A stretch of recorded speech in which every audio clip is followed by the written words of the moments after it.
Movie Recap Tagalog here. Mula pa noong bata siya, taglay na ng batang babae na ito ang isang kakayahang ipinagkaloob ng Diyos, ang makilala ang katotohanan mula sa kasinungalingan. Kahit ang sarili niyang ina, na lubos na nakakakilala sa kanya, ay hindi kailanman nagawang linlangin siya. Habang siya'y lumalaki, nagsimulang tawagin siya ng mga tao bilang Lahay Hunter. Dahil sa pambihirang kakayahang ito na pinapangarap ng marami, nagpasya si Solhi na magtayo ng isang negosyo na tutulong sa mga taong tukuyin ang mga sinungaling. Ngunit sa hindi inaasahan, tinanggap niya ang isang kliyente na kalaunan ay nalaman niyang isang pinuno ng mafia. Kaya sa kalagitnaan ng gabi, kinailangan niyang magpunta mag-isa sa isang abandonadong gusali. Hiniling ng pinunong mafia na hanapin niya ang traidor sa kanilang grupo, isang taong palihim na nagbibigay ng impormasyon sa kanilang mga karibal. Kahit nasa harap siya ng mga gangster, hindi natakot si Solhi dahil sanay na siya sa ganitong mga sitwasyon. Wala siyang pag-aalinlangan at agad siyang kumilos. Ang kanyang tungkulin ay tukuyin kung sino ang traidor sa tatlong taong nakagapos sa harap niya. Sa pamamagitan lamang ng pagmamasid sa kanilang mga ekspresyon at pakikinig sa kanilang tinig, alam na agad ni Solhi ang sagot. Ngunit sa halip, sinabi niya sa pinuno ng mafia na walang sala ang tatlong taong iyon at ang tunay na traidor ay isa sa mga naroon sa paligid. Pagkatapos ay itinuro niya ang lalaking pilay. Naniniwala si Solhi na simula pa nang dumating siya, kapansin-pansin na ang pagiging balisa ng lalaking iyon. Hindi na niya ito binigyan ng pagkakataong magpaliwanag. Tinanong niya ito ng parehong tanong na ibinigay niya sa tatlong nakagapos. Sinubukan ng lalaki na magpaliwanag ngunit hindi napigilan ni Solhi sa paglalabas ng konklusyon na siya ang traidor. Sa puntong ito, tila nag-aalangan pa rin ang pinuno ng mafia sa sinabi ni Solhi. Nang makita ito, pilit na ipinagtanggol ng pilay na lalaki ang kanyang sarili. Ngunit habang lalo siyang nagsasalita, lalo ring nailalantad ni Solhi ang kanyang mga kasinungalingan. Hindi na nagpaligoy-ligoy pa si Solhi at binanggit niyang pati ang pagiging pilay ng lalaki ay peke. Hindi na nag-atubili ang boss, tinadyakan nito ang saklay mula sa kamay ng lalaki. Gaya ng inaasahan, tumalsik ang saklay ng ilang metro, ngunit hindi siya natumba. Sa halip, dali-dali pa niyang pinulot ito upang ipagpatuloy ang kanyang pagpapanggap na pilay. Sa puntong ito, malinaw na ang lahat. Agad na iniabot ng boss kay Solhi ang isang malaking bayad. Yumuko siya, tinanggap ito, at agad umalis upang huwag nang masangkot pa sa mga taong iyon. Bagamat tapos na ang trabaho, nanatili ang galit ng lalaking nagkunwaring pilay laban sa kanya. Mabilis siyang sinundan nito. Batay sa hindi maganda nitong ekspresyon, alam ni Solhi na kung hindi siya tatakbo, mamamatay siya. Ngunit hindi ito tumigil at patuloy siyang hinabol. Dahil wala nang ibang magawa, kinailangan ni Solhi na tumakbo patungo sa estasyon ng tren at bumili ng tiket papuntang Seoul. Sa mga sandaling iyon, nagkaroon ng alitan sa pagitan ng dalawang lalaki sa loob ng bus. Ang ingay na dulot nito ang nakakuha ng atensyon ng kriminal. Sa mga oras na iyon, pinoprotektahan ni Solhi ang isang binatang lalaki at sinusubukang pigilan ang bastos na pag-ugali ng isa pang lalaki. Ang siga ay tumatakbo rin papunta sa bus habang si Solhi ay walang kamalay-malay. Ngunit biglang inanunsyo ng driver na aalis na ang bus. Eksaktong pagdating ng siga sa bus ay siyang pagsara rin ng pinto at pag-alis ng bus. Dahil dito, agad na nakaiwas sa kapahamakan si Solhi at ligtas na nakarating sa Seoul. Ang binatang ipinagtanggol niya kanina ay tahimik pa ring pinagmamasdan siya. Lubos na namangha at humanga ang binata sa ginawa niyang kabayanihan. Ngunit prangkang sinabi ni Solhi na ginawa niya lamang iyon dahil gusto niyang makarating agad sa Seoul at hindi dahil sa anumang ibang dahilan. Nang mapansing hindi pa rin ito maintindihan ng binata, iniabot ni Solhi ang kanyang business card. Nakasulat dito, Lahay Hunter. Isang taong may misyon na dalhin ang katotohanan saan man. Ngunit tumalikod ang binata at hindi tinanggap ang card. Sa buong biyahe, tahimik lamang silang dalawa at nakatingin sa bintana, walang imik ni isa. Akala ni Solhi ay doon na natapos ang lahat. Ngunit nagkamali siya. Lumipas ang 5 taon ng mabilis. Sa ngayon, patuloy pa ring sinusundan ni Solhi ang karera bilang isang Lahay Hunter. Noong araw na yon, pumunta siya sa isang malaking bahay sa labas ng syudad upang suriin ang isang gwapong binata. Ipinakilala si Solhi bilang pinsan ng babaeng may-ari ng bahay. Gusto nitong malaman kung mapagkakatiwalaan ba ang kanyang magiging asawa. Habang kumakain, sunod-sunod ang mga tanong ni Solhi, mabilis at direkta, na hindi na makasagot agad ang binata. Pero mukhang mahusay siyang magsinungaling o baka naman nagsasabi siya ng totoo. Papunta na sana si Solhi sa konklusyon na totoo ang sinasabi nito nang biglang lumitaw ang katulong ng bahay. Nang batiin ng binata ang katulong, agad napansin ni Solhi na may kasinungalingan. Kaagad niya itong ibinunyad. Sa takot ng katulong, nabitawan nito ang mahal na bote ng alak na hawak. Hindi na nag-isip pa ang binata at agad lumapit para tingnan ang lagay ng katulong. Mula sa paraan ng pagtakip ng babae sa kanyang tiyan, nahinuha ni Solhi na siya ay buntis. Kahit paulit-ulit na itinatanggi ng katulong, iginiit ni Solhi na nagsisinungaling ito. Alam din ni Solhi na ang batang nasa sinapupunan ng katulong ay anak ng binata. Matapos ang matagumpay na misyon, agad niyang nilisan ang marangya ngunit puno ng kasinungalingang mansyon. Pagkakasakay sa sasakyan, dali-daling hinubad ni Solhi ang mamahaling damit na kanyang nirentahan. Marami ang inaasahan ng kanyang ina mula sa kanya. Nais nitong sundan ni Solhi ang landas ng isang propesyon tulad ng pagiging piskal. Isang propesyon din na maaaring gamitin ni Solhi ang kanyang kakayahan. Ngunit ayaw ni Solhi na puwersahin ang sarili sa pag-aaral para maging piskal. Napagtanto niyang maaari siyang kumita ng malaki gamit ang kanyang abilidad, kaya't sinuway niya ang kagustuhan ng kanyang ina at nagbukas ng isang tarot cafe. Ngunit sa katotohanan, hindi kape ang pangunahing inaalok sa cafe. Sa isang lihim na silid sa loob ng cafe, doon tinatanggap ni Sol-hee ang kanyang mga kliyente bilang isang lie hunter. Pagkatapos ng trabaho, dumaan si Sol-hee sa isang convenience store at aksidenteng nakita ang isang flyer na naghahanap sa isang manyakis.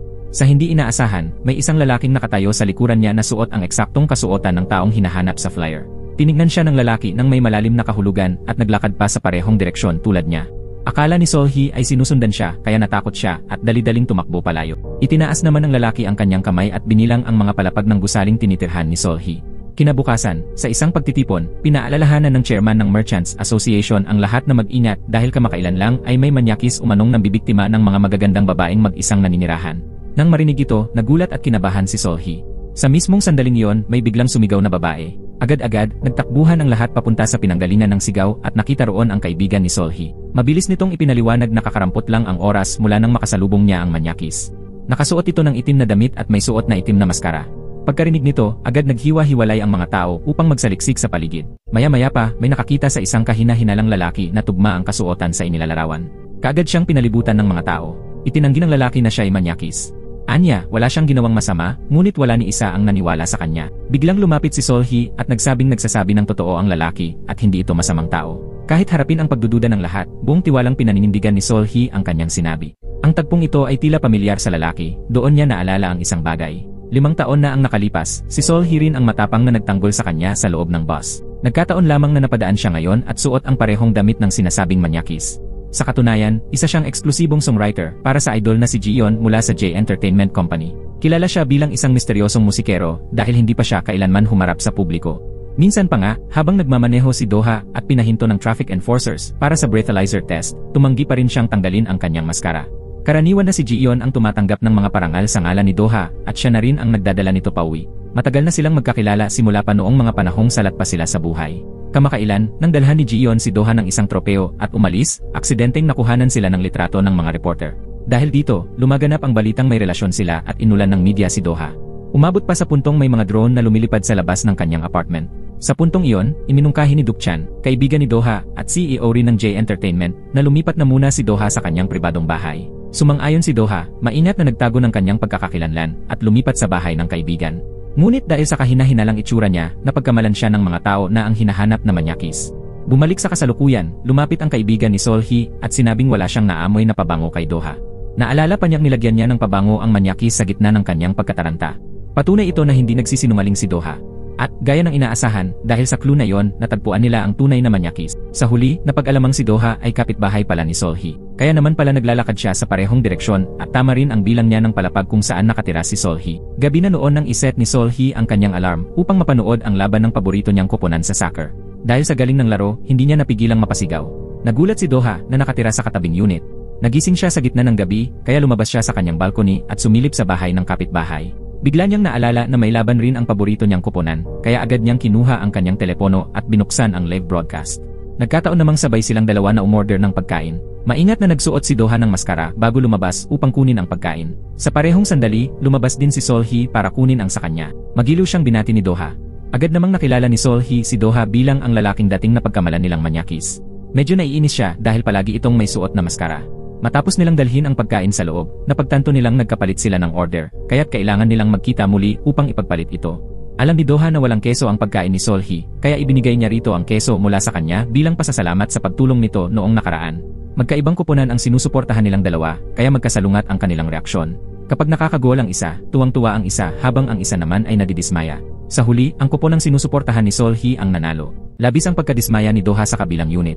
Agad siyang lumabas, isinara ang bintana, at isinara ang kurtina para hindi marinig ang masiglang hiyawan ni Sol-hee. Kinabukasan, isang lalaki ang dumating sakay ng kotse upang sunduin si Sol-hee papuntang trabaho.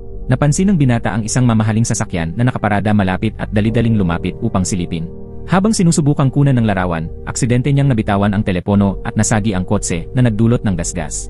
Sa sandaling yon, lumabas mula sa kotse si Doha. Pagkakita ni Sol-hee sa kanya, agad siyang lumapit at humingi ng paumanhin. Ngunit sinabi ni Doha na ayos lang iyon at hindi siya humingi ng bayad. Pagkasabi nito, sumakay siya muli sa sasakyan at umalis.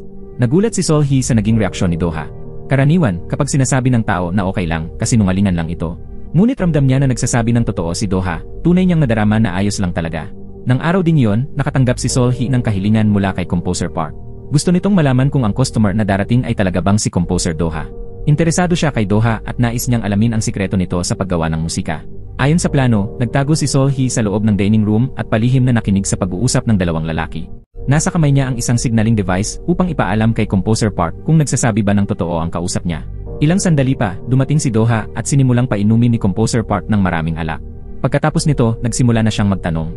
Ngunit sa kabila ng lahat ng tanong ni Composer Park, prangkang sinasagot ni Doha ang lahat. Lalo na nang tanungin kung nangopya ba siya ng musika, agad niyang sinagot, "Ni hindi ko nga kilala ang musika mo." Dahil dito, labis na nagalit ang matandang kompositor. Gayunpaman, nang tanungin naman ni Doha si Composer Park kung siya ba ay nanggopya ng musika, agad na napansin ni Seol-hee na nagsisinungaling si Composer Park. Ngunit patuloy pa rin itong naniniwala na mas talentado siya kaysa kay Doha. Sinadya pa ni Composer Park na buksan ang isang lata ng soda at ibinuhos ito kay Doha upang pilitin siyang tanggalin ang kanyang salamin. Ngunit kahit ganun, hindi pa rin ito tinanggal ni Doha. Tinangkaring ipatid ni Composer Park si Doha sa pag-asang matumba ito. Ngunit sa hindi inaasahang pangyayari, si Composer Park pa ang siyang nasaktan. Pagkatapos nito, mariing hiningi ni Seol-hee na bayaran na agad ni Composer Park ang natitirang halaga, kung hindi ay ibubunyag niya ang issue ng pammaking nito ng musika. Pagkasabi nito, sumakay na si Seol-hee sa kanyang kotse at umalis, habang naiwan si Composer Park na nagninit-nit sa inis. Pag-uwi ni Seol-hee, nakita niya ang isang lalaking lasing na nakaupo sa tabi ng pader. Pagkakita sa sunglases at mga mansa ng soda sa damit nito, agad niyang inalala ang lalaking nakaharap niya sa restaurant kanina lang. Naalala niyang ang paborito nitong football team ay Liverpool. Dahil dito, mabilis na naisip ni Seol-hee na si Doha nga ang misteryosong kapitbahay sa katabing unit. Dahil sa matinding kuryosidad, dahan-dahang inalis ni Seol-hee ang maskara ni Doha at nasilayan ang tunay nitong mukha. Ngunit bago pa man niya ito maibalik, biglang nagising si Doha at mahigpit na hinawakan ang kanyang kamay. Lubos ang pagkagulat ni Doha nang mapagtantong nakita ng babae sa harap niya ang kanyang totoong mukha. Panikado rin si Seol-hee dahil nahuli siya sa kanyang palihim na kilos. Ngunit walang sinabi si Doha, tumayo lamang siya at umalis. Pagbalik sa bahay, agad na naghanap si Seol-hee ng impormasyon tungkol kay Doha sa internet. Napansin niyang sadyang itinatago ni Doha ang kanyang pagkakakilanlan dahil wala man lang impormasyon tungkol sa kanya online. Kinabukasan, mag-isang kumain si Seol-hee sa isang restaurant. May dalawang lalaking umupo sa mesa sa tabi niya.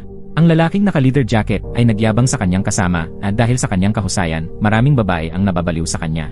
Narinig ito ni Seol-hee at agad niyang nalaman na puro kasinungalingan ang sinasabi ng lalaki. Napatawa siya. Napansin ito ng lalaking naka-leather jacket at sinadyang landiin si Seol-hee. Tinanong niya ito kung may nobyo na ba siya, ngunit hindi interesado si Seol-hee sa ganong klaseng lalaki. Bukod pa roon, wala namang katotohanan ang kahit isa sa mga sinabi nito.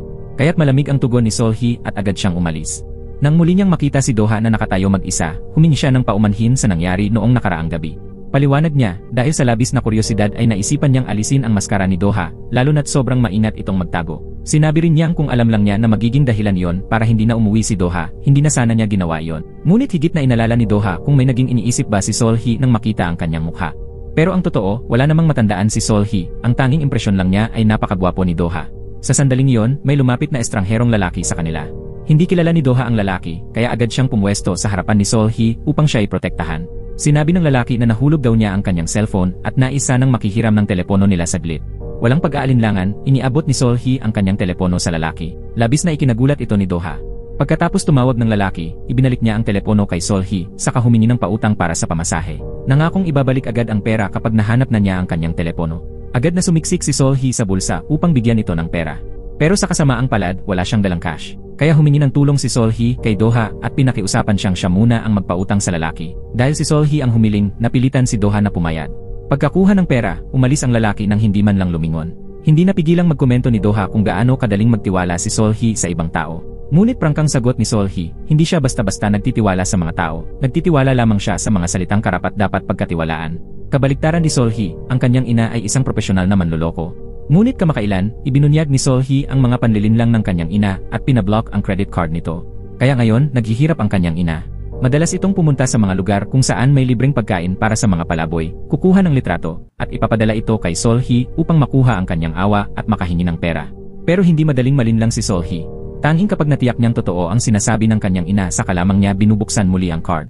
Ipinagmalaki pa ng ina ni Seol-hee na napaopera raw siya ng vocal cord polyps kaya hindi siya makapagsalita ng direkta kay Seol-hee. Nagsusulat pa siya sa papel upang hindi mabistong nagsisinungaling. Ngunit isang araw, si Doha ang kinatok ng kanyang ina sa pagkakamali, dahilan upang ito'y magulat. Sa sandaling iyon ay dumating si Seol-hee. Pagkakita niya rito, agad niyang gustong hilahin ang kanyang ina papasok upang kausapin, ngunit tumanggi ang kanyang ina na pumasok. Tila natatakot itong makipag-usap kay Seol-hee. Sinisi rin ng kanyang ina si Seol-hee sa pagkasira ng kanilang buhay dahil sa kakaibang kakayahan nito. Para sa kanya, dapat ay ibinabahagi sa kanya ang perang kinikita ni Seol-hee gamit ang abilidad na yon. Pinuligsa siya ni Solhee at sinabing kung hindi siya nanloko ng mga tao, hindi sana sila napunta sa ganoong sitwasyon. Nang makita ng kanyang ina na wala siyang makukuhang pera, nag-ayos na itong umalis. Ngunit sa kabila ng lahat, naawa si Solhee at iniabot sa ina ang perang inihanda na niya mula pa kanina. Umaasa siyang pagkatapos noon ay titigil na ang ina sa paggugulo. Habang papalayo ang kanyang ina na masayang-masaya, naalala ni Solhee ang nakaraan. Bata pa siya noon at palagi siyang nagtatanong kung ano ba talaga ang ginagawa ng kanyang ina. Isang araw, pag-uwi niya mula sa eskwela, may isang babaeng naghihintay sa ibaba ng gusali. Ang babaeng iyon ay isa sa mga nabiktima ng panloloko ng kanyang ina at nais nitong makakuha ng impormasyon tungkol sa kanya. Ngunit wala namang alam si Solhee kung nasaan ang ina niya. Ang tanging nakita niya ay ang lihim na pagtatago ng kanyang ina ng passbook ng ibang tao. Matapos nito, dinala ni Solhee ang babae sa kanilang bahay upang isauli ang perang ninakaw ng kanyang ina. Ngunit ang totoo, ang babae rin pala ay isa ring profesional na sinungaling. Nakuha pa nga niya ang ebidensya ng panloloko ng ina ni Solhee at kinuha rin ang family bankbook nila kung saan nakalagay ang lahat ng ipon ng pamilya. Nang mapagtanto ni Solhee na nagsisinungaling ang babae, huli na ang lahat. Agad na tumakbo palayo ang babae. Sa tuwing naaalala yon, hindi maiwasan ni Solhee na makaramdam ng kaunting lungkot. Nakita niyang nakatayo si Doha sa balkonahe ng katabing unit, kaya alam niyang narinig nito ang buong pag-uusap nila. Sinubukan siyang damayan ni Doha at sinabing likas na may mga pagkukulang ang bawat pamilya. Pero para kay Solhee, hindi niya na nga alam kung matatawag pa ba niyang pamilya ang kanyang ina. Matagal na silang hindi nagsasalo ng pagkain dahil natatakot ang kanyang ina sa kakayahan niyang makadetect ng kasinungalingan. Kinaumagahan, ibinalik na ni Solhee ang perang inutang niya kay Doha. At gaya ng inaasahan, hindi siya niloko ng lalaki. Sa katunayan, inasikaso pa nito ang interes at ibinalik ang buong halaga. Sa sandaling iyon, nakatanggap ng tawag si Solhee. Sinabi ng nasa kabilang linya na nagbago ang lokasyon ng blind date. Ang totoo, ibang babae ang may blind date, at si Solhee ay inutusan lamang na samahan ito upang suriin ang lalaki. Gusto ng babae na malaman kung tunay ba siyang mahal ng lalaki, at kung handa ba itong maging partner sa habang buhay. Sa pagtitipon, sinabi ng lalaki na sobrang abala raw siya sa trabaho kaya hindi sila nagkikita nitong mga nakaraang araw. Alam ni Solhee na kasinungalingan iyon, kaya agad niyang pinindot ang buton sa kanyang kamay upang magbigay ng babala sa babae. Habang patuloy pa rin ang lalaki sa pagre-reply sa kanyang telepono, tinanong siya ni Solhee kung nakikipag-ugnayan ba siya sa isang babaeng katrabaho. Ang pagtanggi ng lalaki ay halatang kasinungalingan. Muli, pinindot ni Solhee ang signal button. Bigla namang tinanong ng babae ang lalaki kung gusto ba nitong pakasalan siya. Sa sagot ng lalaki, agad na naunawaan ni Solhee na pumayag lang itong makipagrelasyon dahil sa magandang pinanggalingan ng babae. Ngunit dahil totoong umiibig ang babae, matigas pa rin itong tinanong si Solhee kung mahal ba talaga siya ng lalaki. Hindi sumagot ang lalaki, ngunit ngumiti lamang, tumayo at lumabas upang tumawag. Ang kilos na yun na ang naging sagot niya. Inabot ng babae ang kabayaran kay Solhee at sinabing hindi na nila kailangang tuklasin pa ang katotohanan. Ngunit sa katotohanan, wala naman siyang balak na makipaghiwalay sa lalaki. Sa harap ng babaeng pinili ang magbulag-bulagan, wala nang magawa si Solhee kundi igalang ang desisyon nito. Sa sandaling iyon, bumalik ang lalaki kasama ang kanyang mga kaibigan. Lumapit siya sa babae at lumuhod upang mag-propose. Sa gitna ng tuwa ng babae, tahimik na ibinalik ni Solhee ang bayad sa kanya. Minsan na ring nagkaroon ng nobyo si Solhee at umabot pa sila sa puntong pinag-uusapan na ang kasal. Mahal nila ang isa't isa at naging tapat sa kanilang damdamin. Ngunit kalaunan, nagsimula nang magsinungaling ang lalaki. Ni hindi na ganito masabi kay Solhee ang salitang mahal kita. Nang makita ni Solhee ang pag-aatubili ng lalaki, siya na mismo ang nagpasya na makipaghiwalay dahil alam niyang kahit ang kabustuhang pakasalan siya ay isa ring kasinungalingan. Hindi alam ni Solhee na nailipat pala ang kanyang ex-boyfriend sa Seoul upang magtrabaho bilang patrol police officer. Samantala, si Solhee ay naglalakad sa kalsada habang patuloy na pinakikinggan ang napakaraming kasinungalingan mula sa mga taong umiibig. Biglang naagaw ng musika mula sa isang bar ang atensyon ni Solhee. Mag-isa siyang pumasok sa loob, umorder ng inumin, at pansamantalang nakalimot sa sariling mga problema. Ngunit ang lalaking tumutugtog ng piano sa entablado ay si Doha pala. Tahimik na nakinig si Solhee sa musika habang umiinom ng malakas. Sa gitna ng kanyang pag-inom, biglang may lumapit na lalaki upang kausapin siya. Pilit niyang inalala kung sino ito at agad niyang nakilala, ang walang hiya na nagtaksil sa kanyang mayamang kliyente. Mabilis na natuklasan ng lalaki na hindi pala magpinsan si Solhee at ang babaeng iyon. Nang mabisto ang kanyang panlilinlang, nagalit siya ng husto. Lasing man, hindi natakot si Solhee at diretsahang inamin ang totoo. Nang muntik na siyang saktan ng lalaki, biglang lumapit si Doha, wala ang kanyang maskara, at inakay palayo si Solhee. Habang nasa daan pa uwi, inakala ni Doha na ang lalaking iyon ay ang blind date ni Solhee, ngunit agad niya itong itinanggi. Marami lang daw siyang naranasang hindi magagandang bagay sa araw na iyon, kaya uminom siya para maibsan ang stress. Pinilit ni Doha na ilok ang mga bintana ng sasakyan upang pigilan si Solhee sa paggawa ng anumang padalos-dalos. Nagtaka si Solhee kung bakit naglakas loob si Doha na ipakita ang kanyang mukha para tulungan siya. Nang marinig ito, parang sakalang natauhan si Doha kaya dali-daling isinuot muli ang kanyang maskara. Matapos nito, hinila ni Solhee si Doha para kumain. Umupo silang dalawa na nakaharap sa dingding upang walang makakita sa mukha ni Doha at makakain siya ng walang alalahanin. Nang matapos ang pagkain, inihatid ni Doha si Solhee sa harap ng gusali, saka bumalik upang iparada ang sasakyan. Napansin ni Solhee ang dalawang reporter na palihim na iniimbestigahan ang mailbox ng gusali. Matapos ang ilang tanong, napagtanto niyang nagsisinungaling ang mga ito, hinahanap nila si Doha. Sa mga oras na yon, lumitaw na si Doha sa likuran nila, kaya't nagpanggap si Sol-hee na siya ang nobyo niya. Itinaas ni Sol-hee ang kamay at tumakbo palapit kay Doha, tinakpan ng husto ang mukha nito mula sa mga reporter. Pagkatapos ay inikot niya si Doha sa kabilang direksyon, isinuot muli ang maskara nito, at itinungo ang ulo niya pababa. Matagumpay nilang naiwasan ang mga reporter. Pagkatapos nito, alam na ni Doha na ginawa iyon ni Sol-hee upang protektahan siya. Pagdating sa pintuan ng kanyang unit, narinig nila ang boses ng dalawang reporter sa likuran. Labis ang kaba ni Doha kaya paulit-ulit niyang inilalagay ang password, ngunit hindi pa rin ito tama. Kaya't hinila siya ni Sol-hee papasok sa bahay niya. Dahil lalaki at babae silang magkasama sa isang kwarto, naging medyo alanganin ang atmosfera. Sa pamamagitan ng camera system ng gusali, nakita ni Sol-hee na naroon pa rin ang mga reporter sa labas ng unit ni Doha. Kaya't iminungkahi niyang manatili na muna ito sa kanyang unit. Upang mapawi ang pag-ilang, kumuha si Sol-hee ng mansanas at sinimulang balatan ito. Ngunit nang makita ni Doha kung gaano siya kapalpak sa pagbabalat, kinuha niya ito at siya na ang nagbalat, mahusay at maingat. Hindi sinasadyang napansin ni Doha ang pangalan na nakaprint sa resibo ni Sol-hee. Instinktibong tinanong naman siya ni Sol-hee kung ano ang pangalan niya bilang kapalit. Nagulat si Doha at sinabing Sungjun ang pangalan niya. Bagamat halatang hindi totoo ang pangalan, hindi ito naramdaman ni Sol-hee, hindi niya na-detect ang kasinungalingan. Nagkaroon ng pagdududa si Sol-hee tungkol sa kanyang kakayahan. Tinanong niya si Doha kung nagsisinungaling ba ito. Agad namang sumagot si Doha, sino bang hindi nagsisinungaling? Ako man ay madalas magsinungaling. Dahil dito, hindi maiwasang isipin ni Sol-hee kung nawala na ba ang kanyang kakayahan. Habang nanonood sila ng pelikula, hindi napigilang pag-usapan ni Sol-hee at Doha ang tungkol sa pananaw nila sa pag-ibig. Ipinahayag ni Sol-hee na ang gusto niya ay isang partner na lalapit sa kanya ng may katapatan. Kung hindi, kapag nalaman niyang nagsisinungaling ito, agad niya itong bibitawan. Sinabi naman ni Doha na kung ganoon, dapat ay makatagpo siya ng isang sinungaling na nagsisinungaling ng totoo, dahil lahat ng tao sa mundo ay nagsisinungaling. Bigla namang narinig ang kaguluhan sa labas ng pinto, isang komprontasyon sa pagitan ng mga reporter at ng isang delivery person. Dumating ang patrol police upang ayusin ang sitwasyon. Nakita ni Kang Min ang isang package na nahulog sa sahig, kaya't dinala niya ito sa pintuan ng unit ng may-ari. Laking gulat niya nang makita ang pangalan ni Sol-hee sa package. Sakto namang binuksan ni Sol-hee ang pinto at nakita si Kang Min. Pareho silang nagulat sa biglaang pagkikita. Matapos ang ilang bati, napansin ni Kang Min ang isang pares ng sapatos na pambabae at panlalaki sa loob ng bahay ni Sol-hee, kaya inakala niyang kasal na ito. Mabilis namang itinanggi iyon ni Sol-hee. Bago umalis, inamin ni Kang Min na miss niya si Sol-hee, isang bagay na muling nagpagulo sa damdamin ni Sol-hee. Narinig ni Doha ang kanilang pag-uusap at napansin niyang maling akala ang nabuo kay Kang Min, kaya iminungkahi niya kay Sol-hee na sa susunod ay linawin nila ito kay Kang Min. Pagka-realize ni Sol-hee, nakauwi na pala si Doha. Naiinis si Doha sa narinig niyang hindi malinaw na mga sinabi ni Kang Min kay Sol-hee. Pagkaalis ni Doha, lalong pinag-isipan ni Sol-hee kung bakit hindi gumagana ang kanyang kakayahan kay Doha. Kaya't nagpasya siyang ayain si Doha kumain para muling subukin ang kanyang abilidad. Ngunit mariing tumanggi si Doha dahil ayaw daw niya ng pagkain sa labas. Noong nakaraan lang siya sumama dahil tahimik ang lugar at mukhang masarap ang pagkain. Nang marinig ito, iminungkahi ni Sol-hee na bigyan siya ni Doha ng contact number nito. Kapag may nakita siyang restaurant na tahimik at masarap ang pagkain, ipapaalam niya agad kay Doha. Dahil sa maalab na alok ni Sol-hee, napilitan si Doha na ibigay ang kanyang numero. Pagbalik ni Sol-hee sa cafe, nagulat siya nang aktibong lapitan siya muli ni Kang Min. Sa pagkakataong ito, humingi ng tawad si Kang Min sa mga nangyari noon.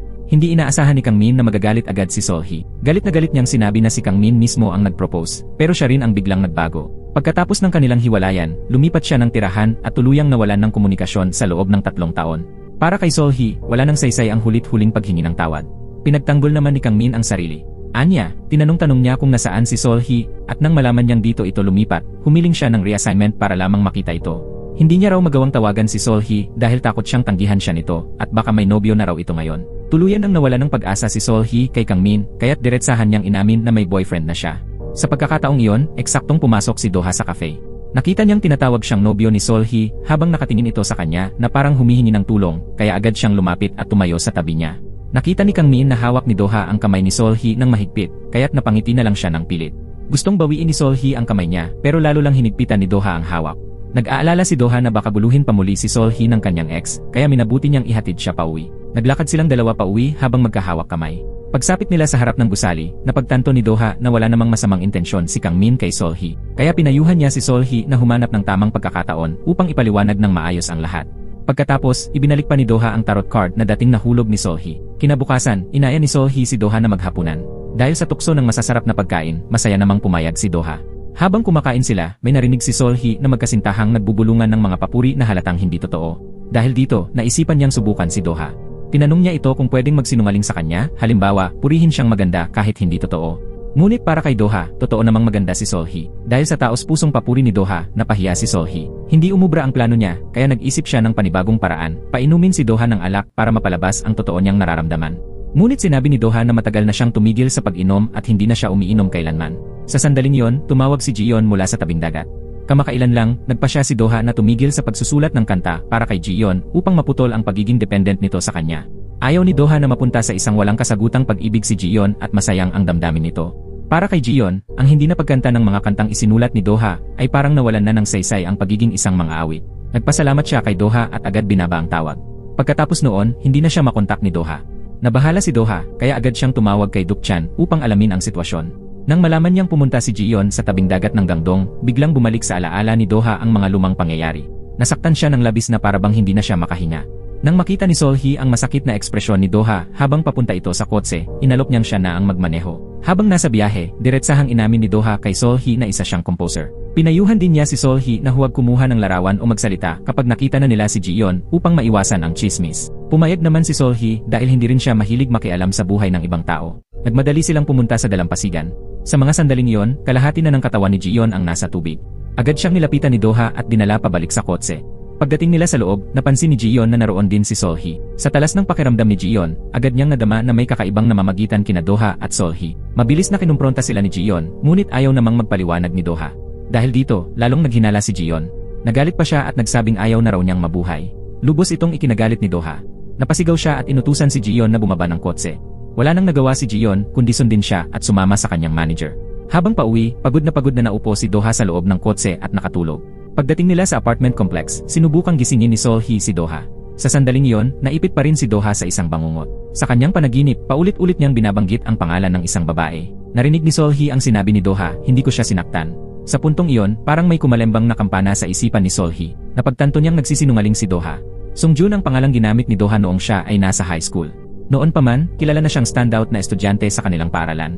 Sina Sungjun at ang kaklase niyang si Omji ay kilalang-kilala bilang magkasintahan. Hanggang sa isang araw, nagkaroon sila ng alitan. Itinapon ni Omji ang susi ng kotse ni Sungjun sa dagat para pigilan siyang makapunta sa Seoul. Pagkatapos noon, naaksidente si Omji. Si Doha ang pinaniwala ang may kinalaman at may masamang balak laban sa kanya. Sa harap ng mga tanong ng pulis, labis ang paghihirap ni Doha, ngunit paulit-ulit lang niyang sinasabing hindi niya sinaktan si Omji.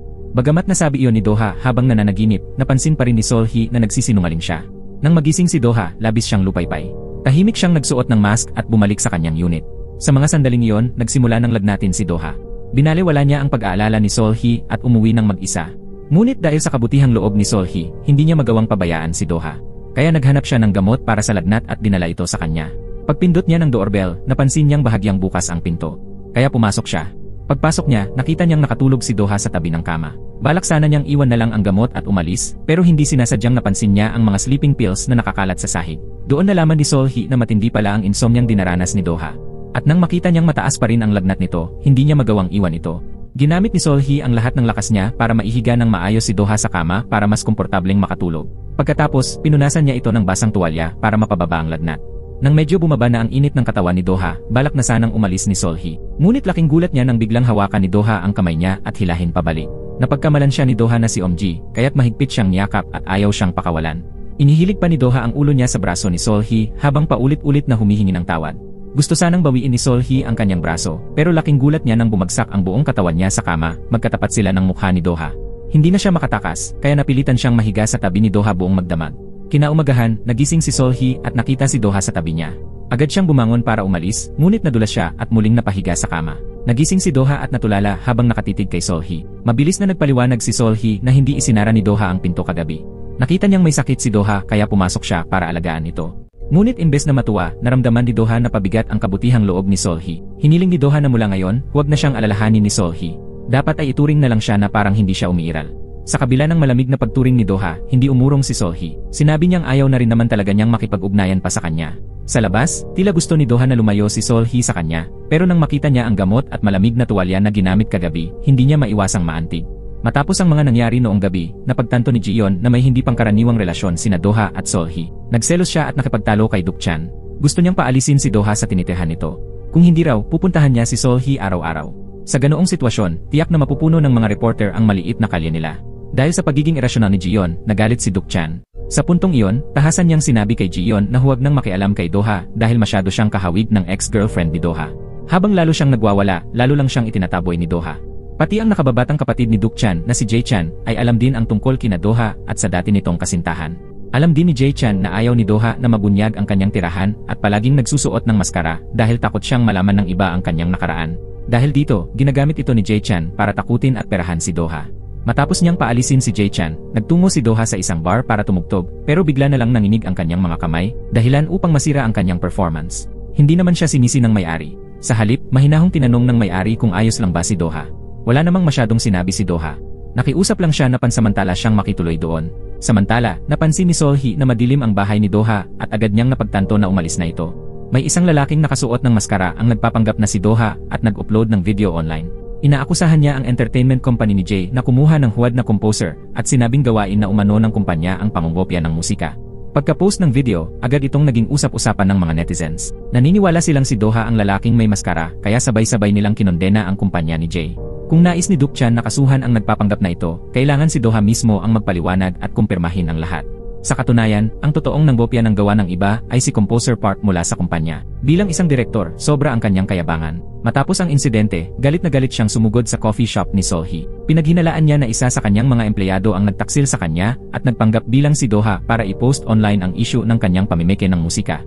Nirecord ni Composer Park ang mga boses ng kanyang mga tauhan at gusto niyang ipatukoy kay Solhee kung sino sa kanila ang nagsisinungaling. Sa kasamaang palad, kung hindi niya ito narinig ng direkta, hindi matutukoy ni Solhee kung sino ang nagsasabi ng totoo at sino ang nagsisinungaling. Nabasa rin ni Solhee ang mga chismis online, kaya't nag-aalala siya para kay Doha. Sa mga oras na yon, dumating si Dukchan upang hanapin si Solhee dahil hindi niya makontak si Doha. Alam niyang magkapitbahay sina Solhee at Doha kaya't nagtanong siya rito.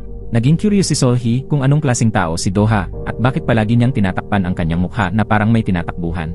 Ikinuwento ni Dukchan na may isang pangyayaring labis na nagpahina kay Doha. Simula noon, malaki ang ipinagbago ng kanyang ugali. Pero mula nang lumipat si Doha sa lugar ni na Solhee, malaki na ang ipinagbago niya. Mas maayos na ang tulog niya at nagsimula na siyang makipag-usap sa mga kapitbahay. Umaasa si Dukchan na matutulungan siya kahit kaunti ni Solhee. Kung sakaling bumalik si Doha, agad daw siyang tawagan ni Solhee para ipaalam.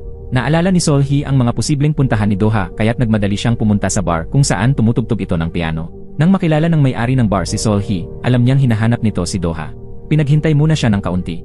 Pagkaalis ng lahat ng customer, lumabas si Doha. Labis ang gulat niya nang makita si Solhee sa harapan niya. Nang aksidenteng mabasag ni Doha ang isang plato, agad siyang nilapitan ni Solhee para pigilan siyang pulutin ito gamit ang kanyang kamay. Naniniwala siyang dapat ingatan ng isang pianist ang kanyang mga kamay. Hindi ito dapat masaktan. Pagkatapos, ipinaliwanag ni Solhee ang rason kung bakit siya pumunta roon. Patay ang cellphone ni Doha kaya walang makontak sa kanya. Gulo na sa kumpanya nila dahil sa video ng nagpapanggap sa kanya. Kaya dumulog si Dukchan kay Solhee. Matapos mapanood ang video, gusto pa ring magtago ni Doha at sinabing tiyak na inaasikaso na iyon ng kumpanya. Hindi matanggap ni Solhee ang pagiging mahina ni Doha. Sinabi niyang iresponsable ang kanyang ugali. Buong paniniwala ni Solhee na hindi si Doha ang nagnakaw ng musika. Ang tanging hiling lang niya ay lumaban si Doha para sa kanyang karera. Labis na naantig si Doha sa mga sinabi ni Solhee. Kinabukasan ng maaga, nagtungo si Doha sa isang lumang pabahay. May lalaking lumitaw sa likod niya at nagtanong kung sino ang hinahanap niya. Nagkunwaring tinanong ni Doha kung siya si Kim Doha, ngunit bigla na lang tumakbo palayo ang lalaki. Agad na hinabol ni Doha ang lalaki, kaya nagsimula silang maghabulan sa eskinita. Sa mga oras na yon, may bolang gumulong palabas. Mabilis ang naging reaksyon ni Doha at sinipa niya ang bola papunta sa lalaki. Natumba ito sa lupa at kusang sumuko. Akala niya pulis ang humahabol sa kanya, hindi niya inaasahan na si Kim Doha talaga yon. Matapos iyon, dinala ng lalaki si Doha sa bahay niya sa basement. Kahapon, napanood ni Doha ang video at agad niyang nakilala ang electronic keyboard na lumabas roon. Kaya natuntun niya ang lugar na ito. Ang lalaking iyon ay ninakawan ng kanyang musika, kaya hindi niya matanggap ang nangyari. Alam niyang sikat at misteryoso si Doha, kaya ginamit niya ang pangalan nito upang isiwalat ang katotohanan at makuha ang atensyon ng publiko. Napagtanto ng lalaki na mali ang kanyang ginawa, kaya handa na siyang tanggalin ang video at mag-post ng paghingi ng paumanhin. Alam ni Doha na hindi kasalanan ng lalaking iyon kundi ni Composer Park. Siya ang talagang nangopya ng musika at siyang dapat managot. Kusang nagtungo ang lalaki sa kumpanya at inamin na siya ang nagpanggap bilang si Doha. Ginamit lamang siya ni Composer Park na nagnakaw ng kanyang gawa. Pagkatapos nito, itinaboy siya ni Park kaya nagtanim siya ng galit at kaya niya ginawa ang lahat ng iyon. Si Doha rin mismo ang nagsabing gagawin niya ang lahat upang tulungan ang kumpanya na malampasan ang krisis na ito. Dumating din si Composer Park sa kumpanya pero todo tanggi sa akusasyong pameke. Matapang pa niyang sinabi na kaya hindi pa rin nagpapakita si Doha ay dahil may kahina-hinalang kilos ito. Nang marinig iyon ni Doha, nagpasya siyang hindi na magtago pa. Habang tatanggalin na ni Doha ang kanyang maskara, biglang kinuha ni Dukchan ang sombrero ng isang katrabaho at isinuot iyon kay Doha, saka siya inilayo sa karamihan. Matagal nang may nakahandang plano si Dukchan at nais niyang protektahan si Doha. Matagal na niyang alam na nangungopia si Composer Park, ngunit hindi pa niya ito nabibigyang aksyon. Kalaunan, natanggap rin ni Composer Park ang nararapat na parusa. Si Doha naman ay nagbago na mula sa dati niyang palaging pag-iwas. Aktibo pa nga niyang inanyayahan si Solhee na manood ng kanyang performance. Pagkatapos ng pagtatanghal, muling tinanggal ni Doha ang kanyang maskara upang humarap sa lahat. Sa tagpong iyon, labis ang tuwa ni Solhee. Wala silang sinabi sa isa't isa, ngunit nagpalitan sila ng masayang tinginan. Pagkatapos, inanyayahan ni Doha si Solhee na kumain, bilang pasasalamat sa pagtulong nitong maibalik ang kanyang normal na buhay. Mula ngayon, hindi na kailanman kailangan pang magtago ni Doha. Bigla siyang tumawag, Solhee, at dahan-dahang lumapit sa kanya. Sa puso ni Solhee, labis siyang kinakabahan, ngunit ang tinanong lang ni Doha ay kung ang bisita sa katabing mesa ay palihim silang kinukuhanan ng video. Medyo nataranta si Solhee. Ipinaliwanag niyang ang mga nasa katabing mesa ay kinukuhanan lang ng litrato ang pagkain. Dahil matagal nang hindi kumakain sa labas si Doha, palagi siyang nagmamasid sa paligid ng may pag-ingat. Kapag may taong lumalapit, agad siyang nagugulat at tinatakpan ang kanyang mukha gamit ang napkin. Naisip ni Solhee na hindi pa sanay si Doha sa ganitong sitwasyon, kaya sinabi niyang ayos lang na dahan-dahan muna siyang masanay. Pagkatapos kumain, nagpunta silang dalawa sa isang tahimik na bar. Ang mga tao roon ay abala lang sa pag-inom, kaya walang pumansin kay Doha. Dahil dito, naging mas kampante siya at uminom na rin kasama si Solhee. Matapos ang ilang baso, unti-unting nalasing si Solhee. Naitanong niya kay Doha kung bakit siya naging malamig sa kanya noon at bakit siya umalis ng bahay. Sinagot siya ni Doha na naalala niyang siya ang dahilan kung bakit nasaktan si Solhee, kaya gusto niyang takasan ang lahat ng nasa paligid niya. Pagkarinig nito, unang naisip ni Solhee ay baka may issue si Doha pagdating sa mga babae. Sa usaping relasyon, curious si Solhee kung gusto ba ni Doha si Jion. Nang malamang si Jion lang pala ang may gusto kay Doha at hindi ito mutual, nakaramdam si Solhee ng kaunting selos. Gustong-gusto ni Solhee malaman kung paano magmahal ang isang lalaking kakaiba ang personalidad gaya ni Doha. Habang nag-uusap sila, nag-crave si Solhee ng hipon, kaya tinulungan siya ni Doha na balatan ito. Habang pinapanood niyang binabalatan ni Doha ang hipon, hindi niya napigilang purihin ang mga kamay nito dahil sa ganda ng mga ito. Sa sandaling iyon, namula ang pisngi ni Doha at bumilis ang tibok ng kanyang puso. 2 hipon ang nabalatan ni Doha at nang mailagay ito sa plato, nagkataong hugis puso ang anyo nito. Sa kalasingan, pinulot ni Solhee ang 2 hipon at nilaro ito na parang bata. Dahil sa sobrang kalasingan, wala na siyang maalala, kaya binuhat siya ni Doha pauwi. Sa kanyang kalituhan, nakita ni Solhee si Doha na hinuhubaran siya. Pagkatapos noon, hinubad rin ni Doha ang kanyang damit pang itaas. Kinabukasan, nagising si Solhee sa kanyang kama. Napansin niyang may mansa sa kanyang damit at naalala niyang nahulog siya sa mesa at natapunan ng sarsa. Matapos ang kahiyang iyon, binuhat siya ni Doha pauwi.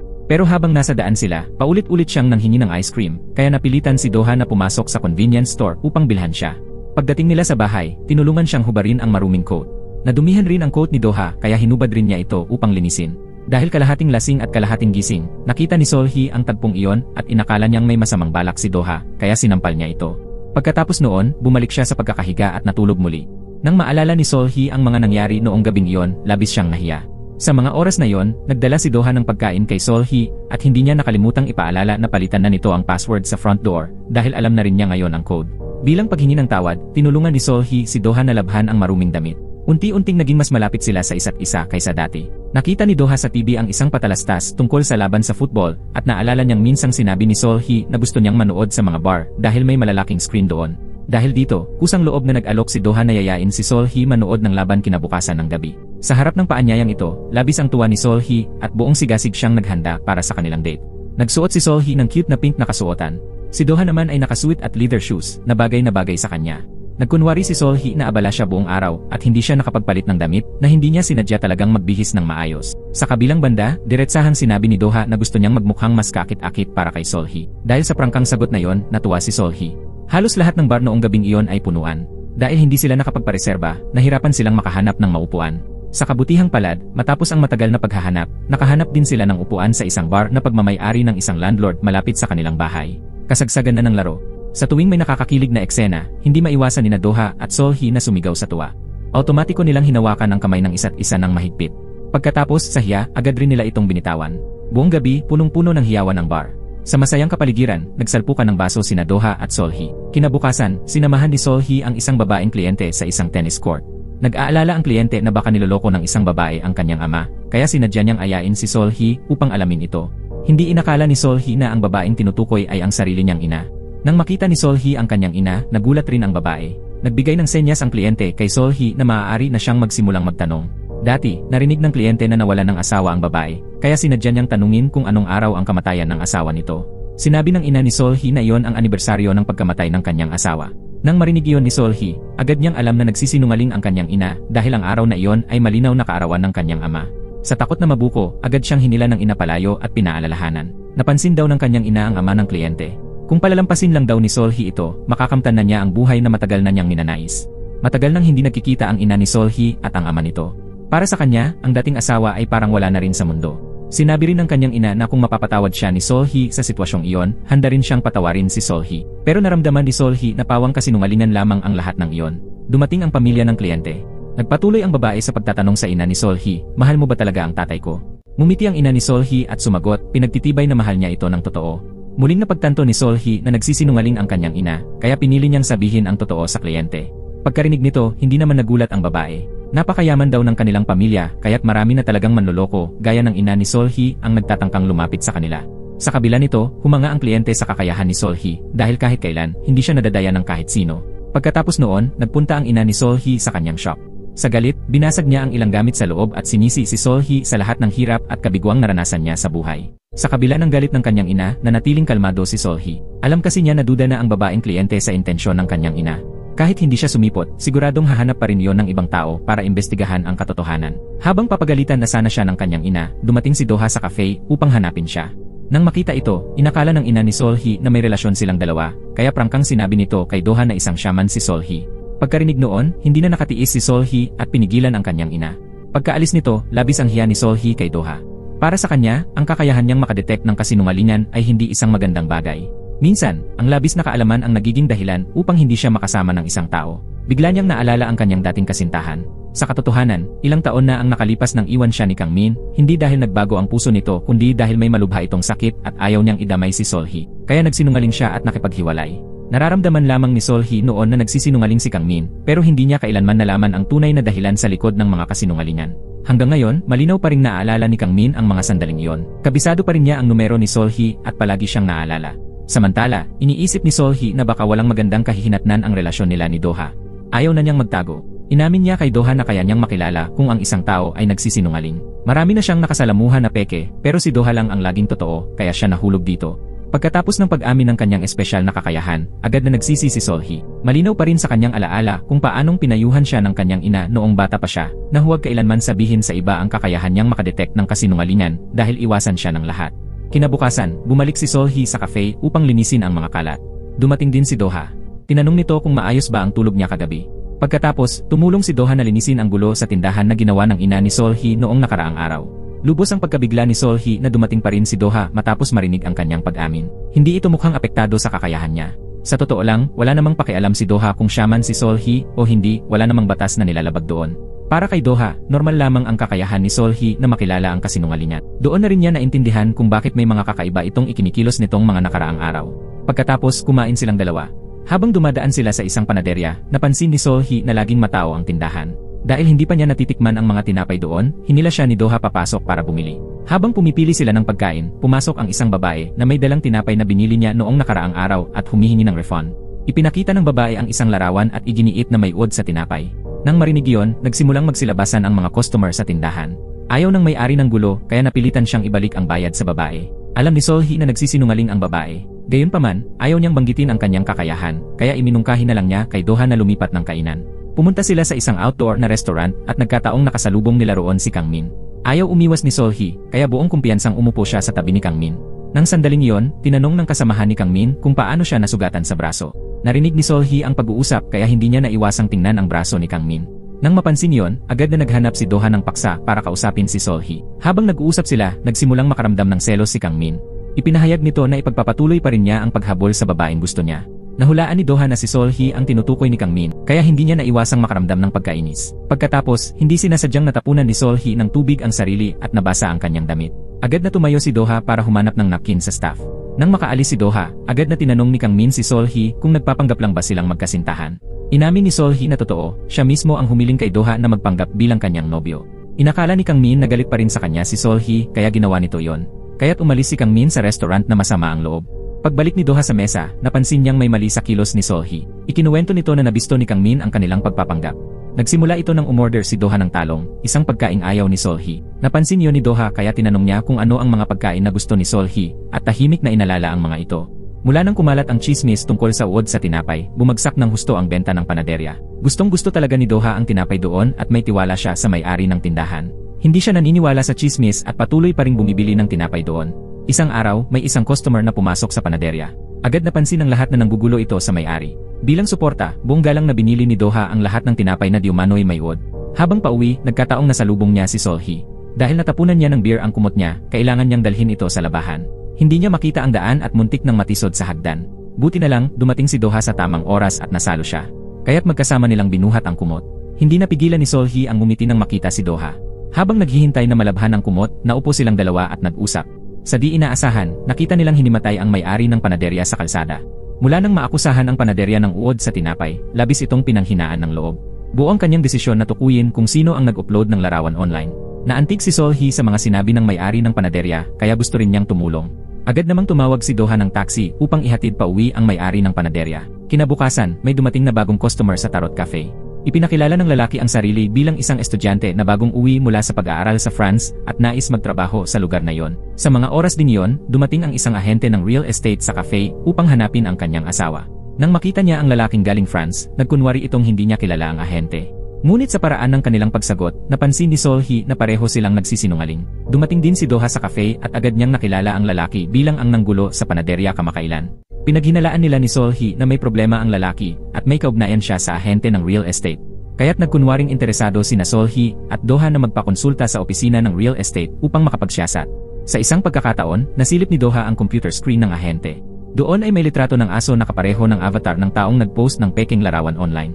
Ibinunyag ni Solhi at Doha ang katotohanan sa may-ari ng panaderya. Nang marinig ito, agad siyang nagtungo sa opisina ng ahente. Habang abala ang ahente, sinamantala niya ang pagkakataon para kunin ang cellphone nito. Nang buksan niya ang social media account ng lalaki, nadiskubre niyang ang ahente mismo ang nag-upload ng maling impormasyon. At ang lalaking nagkunwaring nag-aral sa France ay anak pala ng ahente. Sa sobrang galit, kumuha ang may-ari ng panaderya ng malaking bag ng harina at ibinato ito sa kanila bilang pagpapalabas ng kanyang hinanakit. Matapos makabawi ng loob, inimbitahan niya sina Solhi at Doha na uminom ng beer bilang pasasalamat. Nang tumugtog ang musika sa loob ng tindahan, nagsimulang magkomento ang mga tao tungkol sa mga kantang kasalukuyang nasa music charts. Hinangaan ng lahat ang talento ni Doha sa paggawa ng musika. Dahil dito, hindi napigilang tumawa sina Doha at Solhi. May nagtanong kung ano ang tunay na pangalan ni Doha. Saglit siyang nag-isip at napagpasyahang sabihin ang totoo. Ibinunyag niyang ang tunay niyang pangalan ay Kim Doha. Ngunit nagtawanan lang ang lahat at inakalang nagbibiro siya. Inisip ng may-ari ng panaderya na ayaw lang sabihin ni Doha ang tunay niyang pangalan kaya ginamit niya ang pangalan ng sikat na composer na si Doha. Pero hindi na yon naging mahalaga sa kanila. Ang mas mahalaga ay gusto nila ang presensya ni Doha at wala silang pakialam sa kanyang tunay na pangalan. Nang gabing yon, masayang naglaro at nagtawanan sina Doha at Solhi. Habang pauwi, hiniling ni Doha kay Solhi na huwag na siyang tawagin Kim Doha o tawagin sa buong pangalan dahil parang masyadong formal. Ngunit nang magtawagan sila sa pangalan lang, pareho silang naging mahiyain. Agad namang pumasok si Doha sa isang convenience store para bilhan si Solhi ng paborito nitong ice cream. Tila labis na naantig si Solhi sa pagiging maalalahanin ni Doha. Isa pang mahalagang dahilan kung bakit mahalaga si Doha kay Solhi ay dahil hindi siya kailanman nagsinungaling sa kanya. Kaya tunay na itinuring ni Solhi si Doha bilang isang mabuting lalaki na dapat pahalagahan. Naalala ni Solhi na minsan lang nagsinungaling si Doha noong nanaginip ito at biglang nagsabi ng hindi ko siya sinaktan. Pinaniwalaan ni Solhi na panaginip lamang iyon ni Doha kaya hindi na niya gaanong pinagtuunan ng pansin. Samantala, dumalo si Jion kay Solhi kinabukasan. Napansin ni Jion na malapit na ang relasyon ni Solhi at Doha kaya nakiusap siya kay Solhi na huwag nang makialam sa pagitan nila ni Doha. Dahil kay Doha, handang isuko ni Jion ang buong buhay niya. Ibinunyag pa ni Jion ang isang lihim na minsan ay nakapatay na si Doha upang takutin si Solhi at layuan ito. Noon, gusto ng ina ni Doha na umalis muna siya ng bansa para sa pansariling interes sa politika. Alam ni Doha na palagi siyang tinitingnan ng kanyang ina bilang kriminal at ikinahihiya ito, takot na baka masira ang kanyang imahe sa publiko. Pero sa pagkakataong iyon, hindi na sumunod si Doha sa kagustuhan ng kanyang ina. May mas mahalaga na siyang dapat gawin. Pagkatapos nito, nagtungo si Doha sa cafe at inamin ang lahat kay Solhi. Sinabi niyang minsan siyang pinaghinalaang nanakit ng isang tao, ngunit buo ang loob niyang sabihin hindi siya ang salarin. Nais man ni Solhi na paniwalaan si Doha, narinig niya ang tunog ng kampanang hudyat ng kasinungalingan sa kanyang isipan. Ibig sabihin, nagsisinungaling si Doha. Sa sandaling yon, dumating si Duc Chan at agad siyang isinama si Doha. Kakagaling lang ni Duc Chan sa pagkarinig ng balita na ibinunyag na ni Jion kay Solhi ang tungkol sa lihim ni Doha. Nag-aalala si Dukchan na baka isiwalat ni Solhee ang sikreto, ngunit tiwala si Doha na hindi ganoong klaseng tao si Solhee. Kahit pa hindi nagsalita si Jiyeon, desidido na rin si Doha na sabihin kay Solhee ang totoo. May nararamdaman siya para kay Solhee kaya ayaw niyang may itinatago. Sa mga oras na yon, mas naging kalmado si Solhee kaysa dati. Kumpara sa sariling kakayahan niyang makadetect ng kasinungalingan, mas pinili niyang maniwala kay Doha.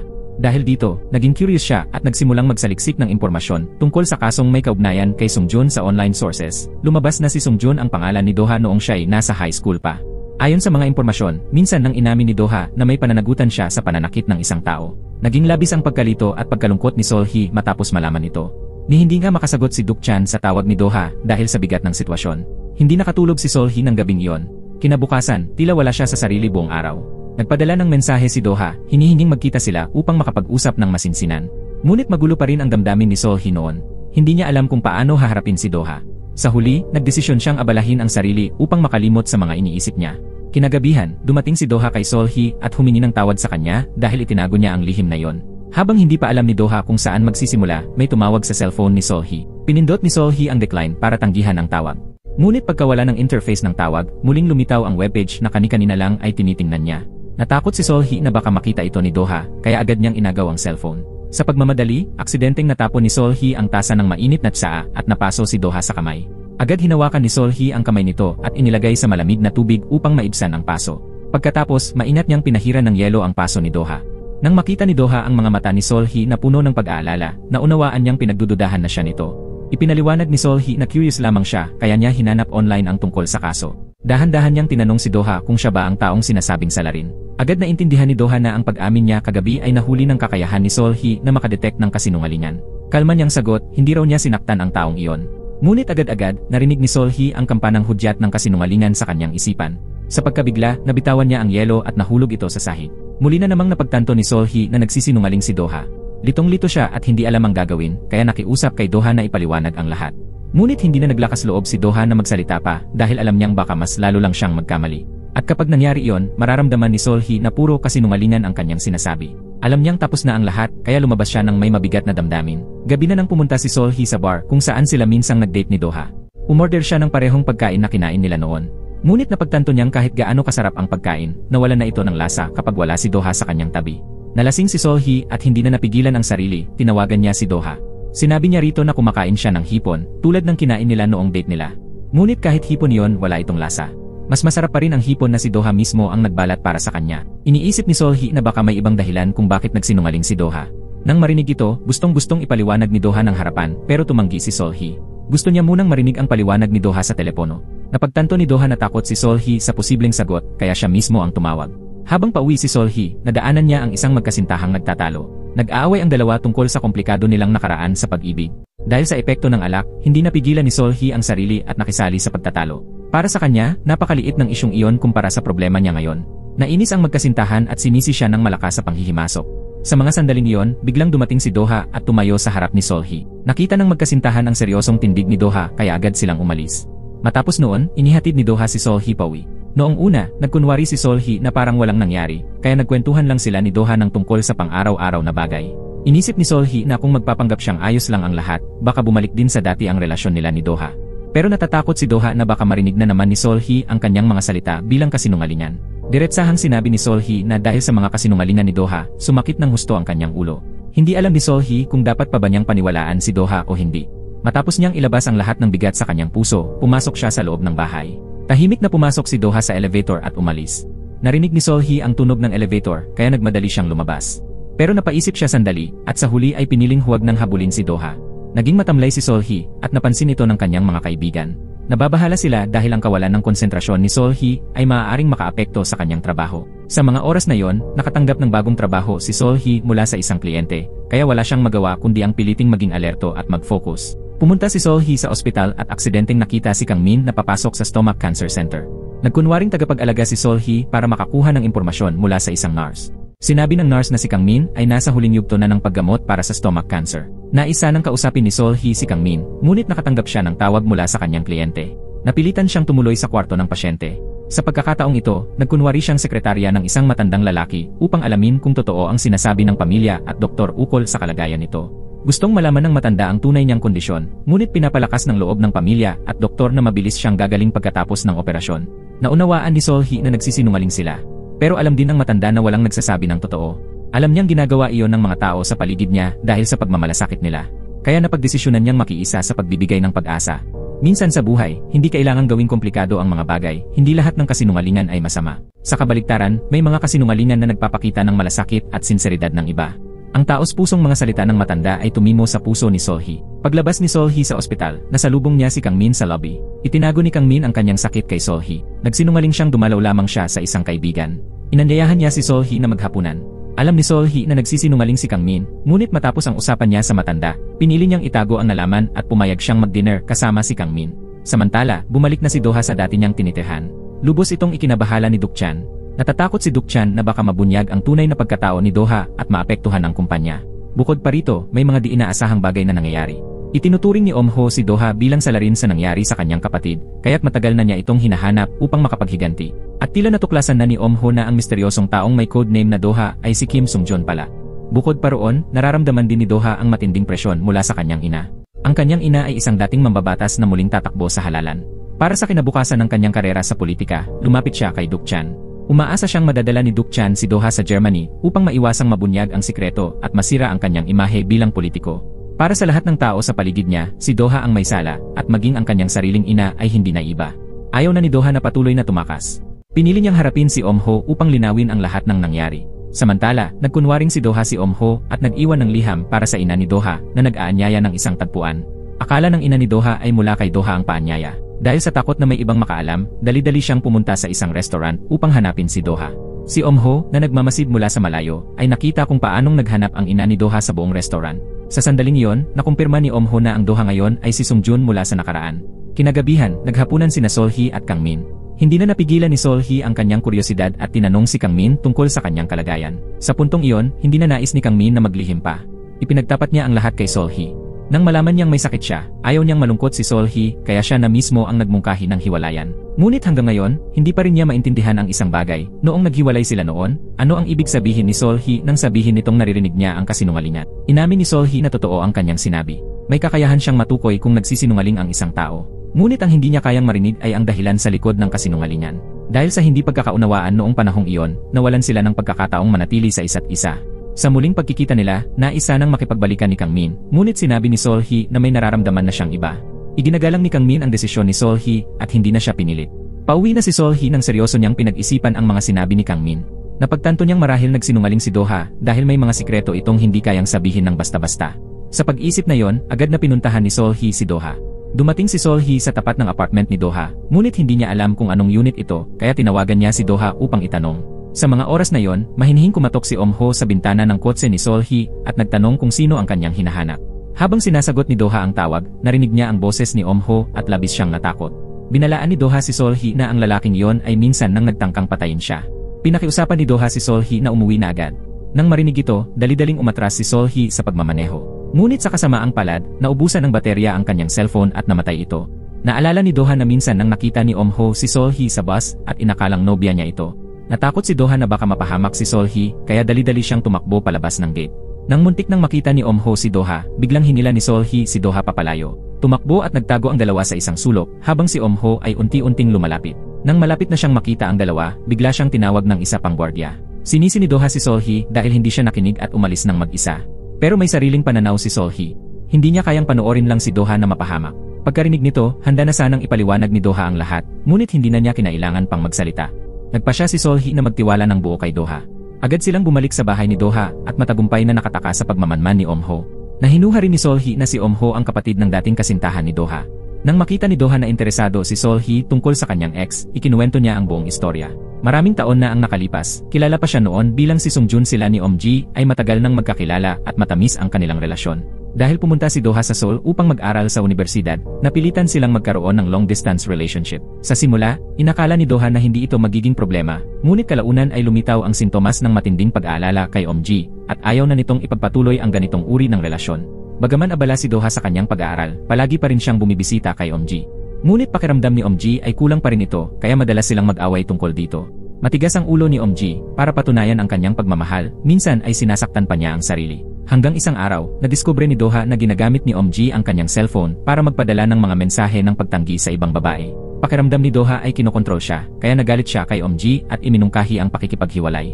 Pangarap ni Omji ang makasama si Doha habang buhay, kaya ayaw niyang basta-basta maghiwalay sila. Para tuluyang mawala ng pag-asa si Omji, nagsinungaling si Doha at sinabing may ibang babae na siyang minamahal sa Seoul. Paulit-ulit siyang tinanong ni Omji kung sino ang bagong kasintahan niya, ngunit hindi siya sumagot. Nang makita ni Omji na determinado na si Doha na tapusin ang relasyon, hindi na siya nag-atubiling saktan muli ang sarili. Mabilis na lumapit si Doha para pigilan siya at ginamit ang kanyang polo para balutan ang sugat, pero patuloy pa rin si Omji sa pagtatanong kung sino ang bagong babae. Kinuha pa niya ang cellphone ni Doha para silipin. Ayaw na ni Doha ng gulo, kaya kinuha niya muli ang kanyang cellphone at polo at umalis. Namamaos na nakiusap si Omji kay Doha na huwag siyang iwan. Anya, kung mawawala si Doha sa kanya, mas mabuti pang mamatay na lang siya. Dahil sa galit, sinabi ni Doha na kung gusto niyang magpakamatay, bahala siya. Lumakad siya palayo nang hindi lumilingon. Kinabukasan, dumating ang pulis sa paaralan ni Doha at inaresto siya sa kasong pananakit kay Omji. Ipinakita ng pulisya ang mga larawan sa kanya. Nasa mga litrato ang sapatos ni Omji na puno ng dugo. Labis itong ipinagdamdam at pinagsisihan ni Doha. Nakakita rin ng pulisya ng dugo ang polo sa bahay ni Doha at nakumpirmang dugo ito ni Omji. Nang tanungin ng mga pulis si Doha kung siya ang nanakit kay Omji, inamin niyang siya ang may sala. Kahit na hindi niya pinatay ang kanyang kasintahan, iniisip ni Doha na si Omji ay namatay dahil sa kanya. Pinayuhan siya ng kanyang ina na huwag aminin ang krimen dahil nasa mahalagang yugto siya ng pagpasok sa politika. Hindi niya maaaring hayaang maapektuhan ang kanyang imahe dahil sa iskandalo ng anak. Bukod pa rito, dahil walang natagpo ang bangkay, hindi makumpirma ng mga pulis kung si Doha nga ang totoong salarin. Wala nang ibang pagpipilian si Doha kundi sundin ang utos ng kanyang ina. Binawi niya ang kanyang naunang pahayag at sinabi niyang hindi siya ang nanakit kaninuman. Tinulungan ni Dukchan si Doha na gumawa ng peking sertipiko ng alibay. Dahil nawawala pa rin ang katawan ni Omji, isinara ng pulisya ang kaso. Hindi na muling pinaghinalaan si Doha bilang salarin. Sa paningin ng batas, inosente si Doha. Ngunit sa konsensya niya, pakiramdam niya ay siya ang dahilan ng lahat ng nangyari. Matapos marinig ang paliwanag ni Doha, naunawaan ni Sol-hee kung bakit niya narinig na nagsisinungaling si Doha. Inisip ni Doha na baka makilala ni Om-ho si Sol-hee kaya medyo nag-aalala siya para sa kanya. Sa paalala ni Doha, doon lang naalala ni Sol-hee ang nangyari ilang taon na ang nakalipas. Nakita rin pala niya noon sina Om-ho at Doha sa loob ng bus. Kaya pala, noong unang makita ni Doha si Sol-hee matapos siyang lumipat, agad niya itong nakilala. Noon, natakot si Doha na mabunyag ang kanyang pagkakakilanlan, kaya hindi siya nagsabi ng totoo. Para sa kaligtasan ni Doha, iminungkahi ni Sol-hee na lumipat ulit ito at tumira sa unit sa tabi ng kanya. Nais din ni Sol-hee na makaiwas si Doha sa pagbabantay ni Om-ho. Matapos magsalita, tumayo na si Sol-hee para umalis, ngunit hinila siya ni Doha pabalik sa sofa. Natatakot si Doha na baka nasa ibaba pa si Om-ho. Nag-aalala siya para sa kaligtasan ni Sol-hee, kaya inalok niyang doon na siya magpalipas ng gabi. Ibinigay pa ni Doha ang kanyang silid para sa kanya. Hindi lang yon, nag-abot din siya ng damit na pwede nitong palitan. Dahil lalaki at babae silang magkasama sa isang lugar, naging medyo awkward ang paligid. Lumapit si Doha para batiin ng good night si Sol-hee, saka bumalik sa sofa sa sala upang magpahinga. Gabi na, hindi makatulog ang dalawa kaya nagpadalhan sila ng mga mensahe. Inimbitahan ni Doha si Sol-hee na manood ng nalalapit na laban sa soccer, pero sinabi ni Sol-hee na medyo nagugutom siya. Nang marinig yon, pumunta agad si Doha sa kusina para maghanda ng pagkain para kay Sol-hee. May sariling silid si Doha para manood ng soccer, parang isang sinehan, may malaking screen. Para kay Sol-hee, isa itong tunay na kasiyahan. Noong una, nagustuhan niya ang panonood ng soccer dahil sa kanyang ama.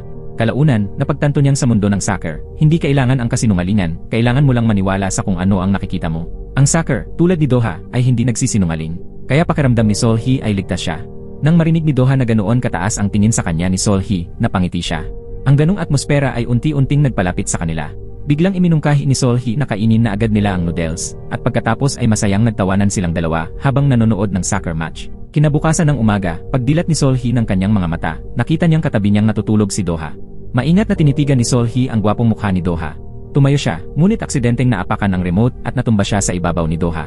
Dumilat si Doha, at nang makita si Sol-hee na nakaupo sa kanyang kandungan, ay ngumiti siya ng may lambing.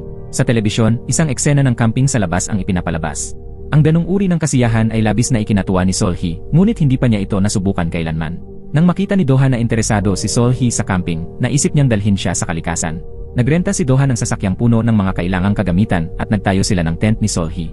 Nang gabing iyon lang nila tuluyang natapos ang lahat at sinimulang tikman ang inihaw na karne. Sa ilalim ng romantikong mga ilaw ng gabi, nagpasalamat si Sol-hee kay Doha para sa lahat ng ginawa nito para sa kanya. Naramdaman din ni Doha na maswerte siya na may isang babaeng tulad ni Sol-hee na lubos ang tiwala sa kanya. Binalikan nilang dalawa ang kanilang kapalaran sa paglipas ng mga taon.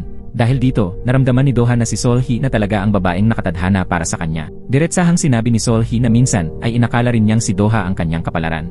Nang marinig yon, gustong malaman ni Doha kung totoo ba yon, ngunit ngumiti lang si Solhi nang mahinhin at hindi na nagsalita pa. Pagkatapos noon, napag-usapan nila ang kakaibang kakayahan ni Solhi. Dati, sinasabihan ni Solhi ang kanyang mga kliyente na huwag masyadong magtiwala sa mga pangako o panunumpa. Sa halip, dapat nilang hanapin ang pinakatapat na sagot. Naging interesado si Doha kung ano ba ang itinuturing ni Solhi na pinakatapat na sagot. Nagbigay si Solhi ng halimbawa, ang taong pinakamahal ko ngayon ay ikaw.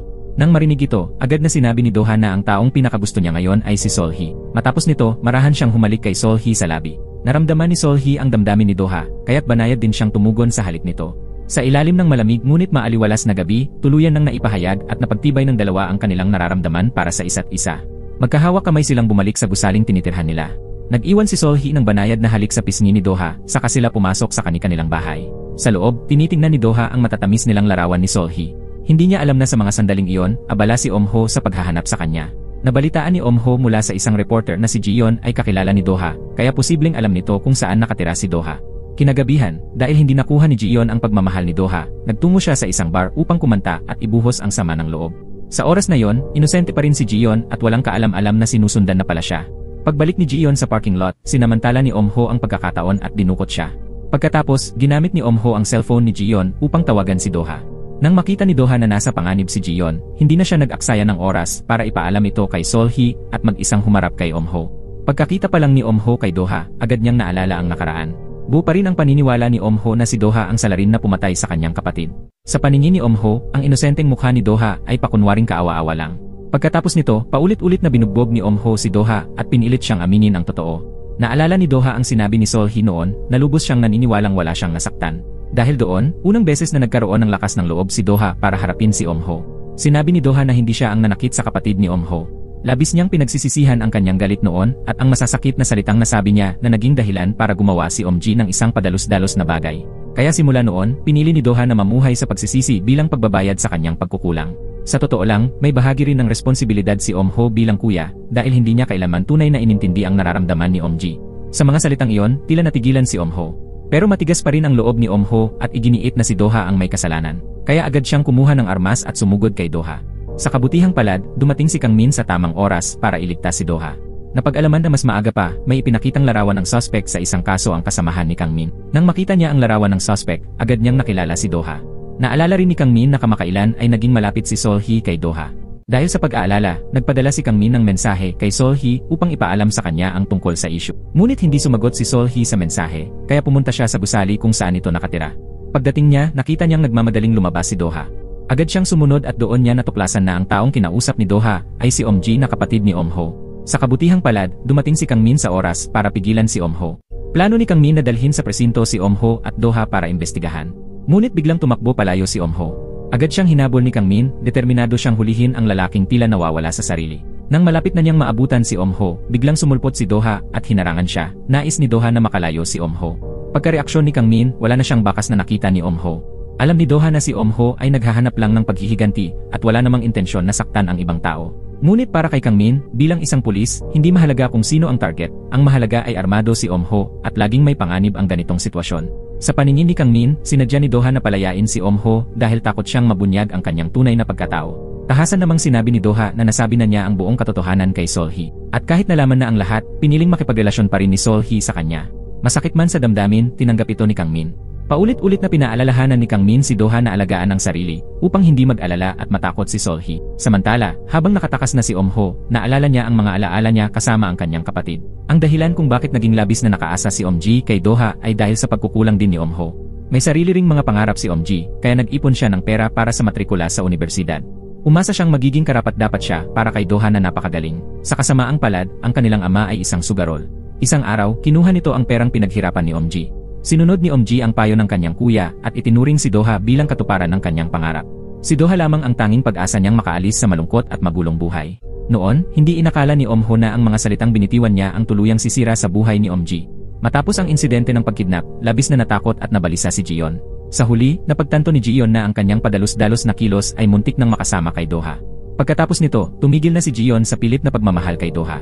Ang mahalaga lang sa kanya ngayon ay ang manatiling ligtas at buhay si Doha, sapat na yon para sa kanya. Matapos maayos ang lahat, bumalik si Doha sa bahay at kinabukasan, paggising niya nakita niya si Solhi na naghihintay sa may pintuan upang iabot ang agahan. Dahil natakot si Doha na makita ni Solhee ang sugat sa kanyang mukha, agad siyang nagsuot ng mask upang matakpan ito.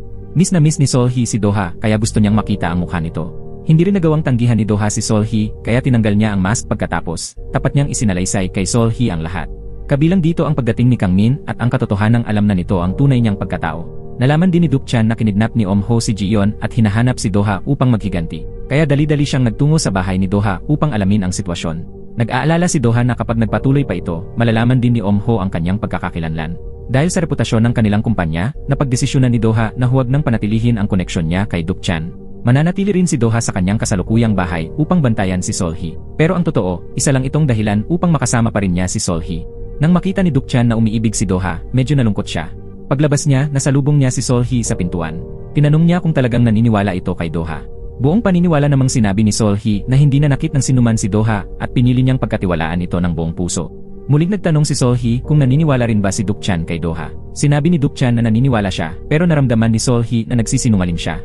Kasunod noon, binati ni Duc Chan ang dalawa sa kanilang pagmamahalan. Pagkaalis ni Duc Chan, dinalhan ni Solhee si Doha ng pagkain. Napagtanto ni Solhee na hindi pa nila formal na naipapahayag ang kanilang nararamdaman para sa isa't isa. Ipinaalala ni Solhee kay Doha na kahit hinalikan niya ito, hindi ibig sabihin ay opisyal na silang magkasintahan. Napansin ni Doha ang munting kapilyahan ni Solhee kaya napangiti siya, hinila niya ito palapit at buong puso siyang nagpahayag ng pag-ibig dito. Nahihiyang tinanggap ni Solhee ang alok ni Doha na maging magkasintahan sila. Simula nang maging opisyal silang magkasintahan, nagsimula na ang matatamis nilang mga date.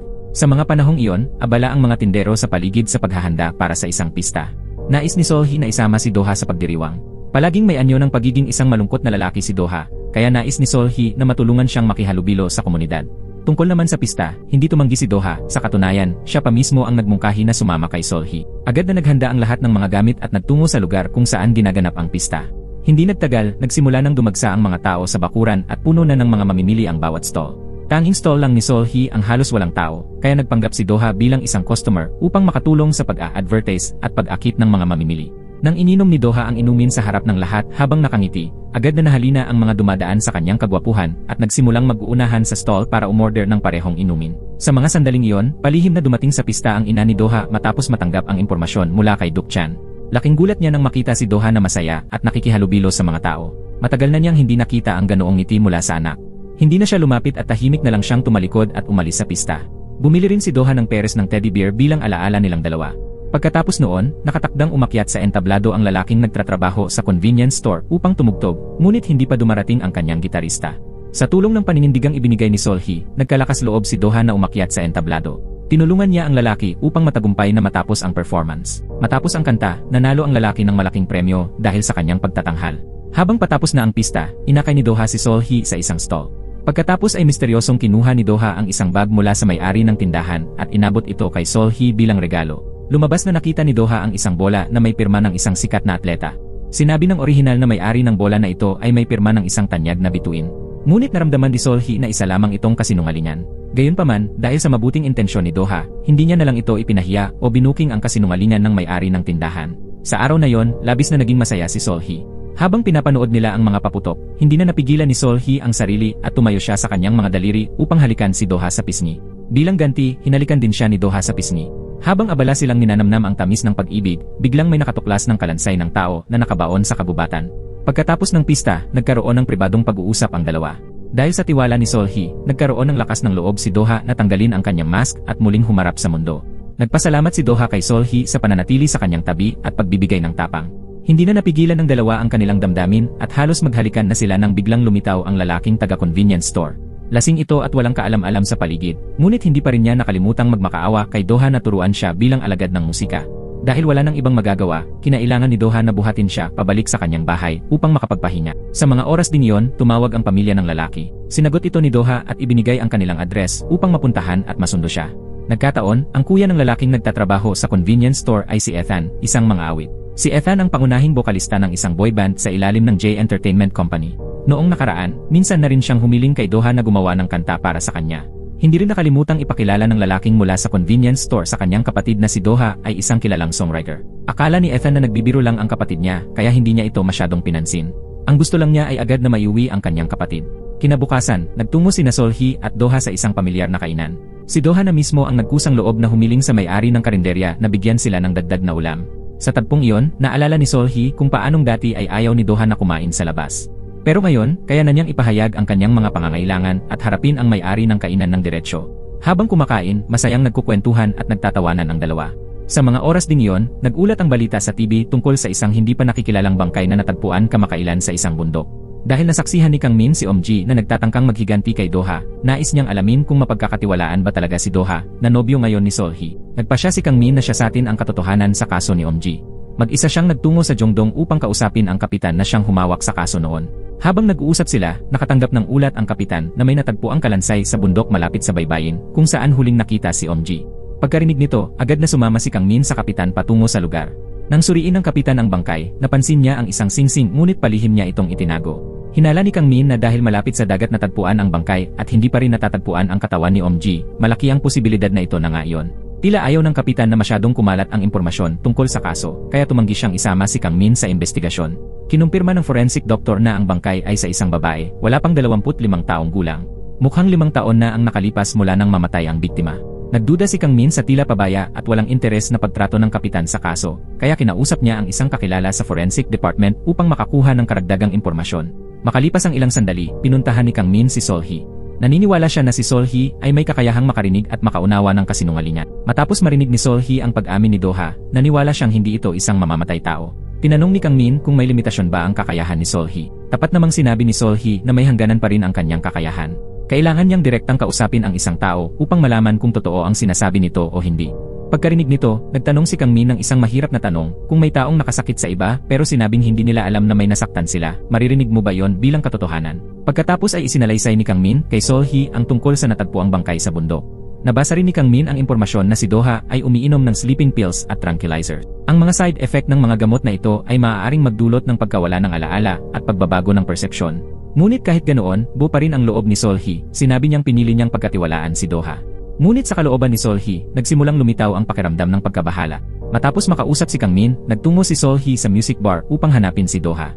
Sa pamumuno ni Do-ha, nagtanghal sila ng isang tahimik at payak na piano duet. Sinubukan ni Sol-hee na itago ang kanyang mga alalahanin. Ngunit napansin pa rin ni Do-ha na hindi masyadong masaya si Sol-hee. Hindi na nagsalita pa si Sol-hee at niyakap na lamang si Do-ha. Ilang sandali lang ang lumipas, nakatanggap si Do-ha ng tawag mula sa Jongdong Police Department. Hiniling ng pulisya na makipagtulungan siya sa investigasyon bilang isang taong may kaugnayan sa pagkawala ni Om-ji. Pagkarinig ng balita, pinaalalahanan siya ng kanyang ina na maging maingat sa mga salitang bibitawan at sa kilos niya. Nagpasya si Do-ha na sabihin sa pulisya ang lahat ng alam niya. Kaya nagmaneho siya mag-isa papuntang Jongdong upang sumailalim sa investigasyon ng kapitan. Kusang loob na ikinuwento ni Do-ha ang mga pangyayari noong huli silang nagkita ni Om-ji. Matatag niyang sinabi sa kapitan na hindi niya sinaktan si Om-ji. Tungkol naman sa singsing na magkapareho nila ni Om-ji, itinapon na raw niya ito sa dagat. Maraming taon na ang nakalipas, tinanggap ng kapitan ang suhol mula sa ina ni Do-ha. Kaya sa pagkakataong ito, ilang tanong lamang ang ibinato niya bago pinayagang makaalis si Do-ha. Habang papalabas si Do-ha, may isang mabait na pulis na nagpaalala sa kanya na mag-ingat kay kuya ni Om-ji. Halata sa lahat na matapos makita ni Om-ho ang bangkay ng kapatid, nawalan siya ng katinuan at ang nais na lang ay maghiganti. Totoo nga, labis ang pagkabalisa ni Om-ho at lalo siyang naniwalang si Do-ha ang may kasalanan. Muli siyang naghanap ng impormasyon tungkol kay Do-ha at nakahanap ng isang reporter na interesado sa kaso. Sa pagkakataong ito, nalaman ni Om-ho na lumipat na si Do-ha ng tirahan. Mayroon din siyang nahanap na video ni Do-ha na tumutugtog sa isang music festival program. Pagkatapos nito, nagtungo si Om-ho sa tirahan ni Do-ha gamit ang address na ibinigay ng reporter. Nang makitang wala pa si Do-ha, sinira niya ang mga ilaw sa pasilyo. Si Sol-hee, na nasa loob ng bahay, ay nakarinig ng mga kakaibang ingay sa labas ng pinto at nakaramdam ng kaba. Hinugot ni Om-ho ang isang matalim na sandata at nagtago sa dilim habang hinihintay ang pagdating ni Do-ha. Sa mga sandaling iyon, dumating si Do-ha at pumarada sa underground parking lot. Sa dilim, may nakita si Om-ho na siluetang papalapit sa pintuan ni Do-ha. Agad siyang sumugod at inatake ang lalaking may suot na maskara. Ilang saglit lang, sugatan at bumagsak ang lalaki. Ngunit nang alisin ni Om-ho ang maskara ng lalaki, napagtanto niyang maling tao ang kanyang sinaktan. Habang nagsisisi si Om-ho sa kanyang pagkakamali, biglang lumitaw si Do-ha sa tapat ng elevator. Nagkatinginan ang dalawa. Walang sinabi si Om-ho at agad siyang sumugod kay Do-ha. Nagpagulong-gulong at nag-agawan sila sa isa't isa. Narinig ni Sol-hee ang ingay at agad binuksan ang pinto. Dahil sa pag-aalala ni Do-ha para sa kaligtasan ni Sol-hee, mabilis niyang isinara muli ang pinto para maprotektahan siya. Labis ang pag-aalala ni Sol-hee kaya agad siyang tumawag sa pulisya at nakipag-ugnayan kay Kang Min matapos ang tawag. Dahil sa patuloy na pag-aalala para kay Do-ha, binuksan muli ni Sol-hee ang pinto. Habang sinasakal ni Om-ho si Do-ha, walang sabi-sabing sumugod si Sol-hee at hinampas siya ng payong. Ngunit dahil sa sobrang lakas ng hampas, aksidenteng natumba si Sol-hee. Sa kabutihang palad, dumating si Kang Min sa tamang oras at agad na inaresto si Om-ho. Pagkaraang maaresto, hindi man lang nagpakita ng pagsisisi si Omho. Nagbanta pa siya na kapag siya'y nakalaya, ipagpapatuloy niya ang paghihiganti kay Doha. Dahil sa mga sinabi ni Omho, labis na nagalit si Kang Min. Nag-aalala si Kang Min na habang patuloy ang paghahabol ni Omho kay Doha, maaaring madamay si Sol-hee sa panganib. Sinisi niya si Doha dahilan upang makaramdam ng matinding guilt si Doha. Kinamuhian niya ang sarili dahil hindi niya naprotektahan si Sol-hee. Si Ethan, na walang kasalanan, ay nasaksak din nang dumalaw siya kay Doha. Noon pa man, labis nang nasasaktan si Ethan dahil malapit nang mag-disband ang kanyang banda. Ginamit ni Musician Park ang posisyon ng lead vocalist sa bagong banda upang akitin si Ethan. Ngunit may isang kondisyon, kailangan niyang imbestigahan si Doha. Para sa kinabukasan niya, pumayag si Ethan. Ngunit matapos siyang masaktan, doon lamang siya natauhan. Nang makita ni Sol-hee na nalulugmok si Doha, inalo niya ito at sinabing si Omho ang tunay na may kasalanan sa lahat ng nangyari. Si Doha ay malinaw na biktima lamang, kaya't wala siyang dapat ikonsensya. Ang mga mainit na salita ni Sol-hee ay labis na nakaantig sa damdamin ni Doha. Binuhat ni Doha si Sol-hee papuntang ospital upang ipagamot ang kanyang paa na nasaktan noong gabing inatake sila. Pagkatapos, habang paalis na sana siya, pinaligiran siya ng mga reporter. Tinatanong siya kung siya ba ang suspect na si Sung-jun sa kasong pananakit sa Jongdong at kung kaya siya nagpalit ng pangalan ay dahil doon. Sa harap ng mga tanong ng mga reporter, kusang loob na inamin ni Doha na siya nga si Sung-jun ang tinutukoy na suspect. Inamin din niyang kaya siya nagpalit ng pangalan ay dahil sa kasong iyon. Ngunit iginiit niyang hindi niya sinaktan si Omji. Mula sa malayo, nang makita ni Sol-hee na napapaligiran si Doha ng mga reporter, labis siyang nag-alala. Agad niyang hinila si Doha palayo. Matapos ang insidenteng iyon, nagsimulang mabahala si Doha na baka may masaktan na namang taong malapit sa kanya. Sa puntong iyon, ayaw na niyang umasa sa pulisya para tuklasin ang katotohanan. Determinado siyang hanapin ang tunay na salarin sa sarili niyang paraan. Dahil sa matibay na desisyon ni Doha, hindi na siya napigilan ni Sol-hee. Pag-uwi nila, agad nagsimulang mangalap si Doha ng mga materyales at impormasyon kaugnay sa kaso ni Omji. Biglang dumating si Jae-chan upang dalawin siya. Nakiusap si Jae-chan kay Doha na tulungan siyang bayaran ang kanyang utang. Sa hindi inaasahan, nabanggit ni Jae-chan na noong nabubuhay pa si Omji, madalas itong nakawan at saktan ng sariling ama. Tuwing mangyayari yon, tahimik lamang na umiiyak si Omji at hindi ito sinasabi kay Doha. Doon lamang napagtanto ni Doha kung gaano karaming sakit ang pinagdaanan ni Omji. Binigyan ni Doha ng pera si Jae-chan at tinanong kung nasaan ang ama ni Omji sa Jongdong. Bago magtungo roon upang hanapin ang katotohanan, pinuntahan muna ni Doha si Sol-hee upang magpaalam. Nag-aalala si Sol-hee para sa kaligtasan ni Doha kaya gusto niyang sumama sa pagharap sa ama ni Omji. Ngunit ayaw na ni Doha na muling malagay sa panganib si Sol-hee kaya tinanggihan niya ito. Niyakap ni Doha si Sol-hee at banayad na tiniyak sa kanya na magiging maingat siya. Pagkatapos ay nagpinky promise ang dalawa sa isa't isa. Habang papunta na si Doha sa Jongdong, si Omho naman ay inilipat na sa detention center. Bago siya sumakay sa bus, ipinagbilin niya kay Kang Min na kunin ang kanyang kwaderno mula sa box ng mga gamit. Lahat ng nilalaman nito ay may kinalaman sa kaso ng kanyang kapatid. Agad kinuha ni Kang Min ang kwaderno. Sa loob nito ay may napunit na litrato, at ang natitirang nilalaman ay mga dokumento ng kaso na tinipon ni Omho noong gabi ng insidente.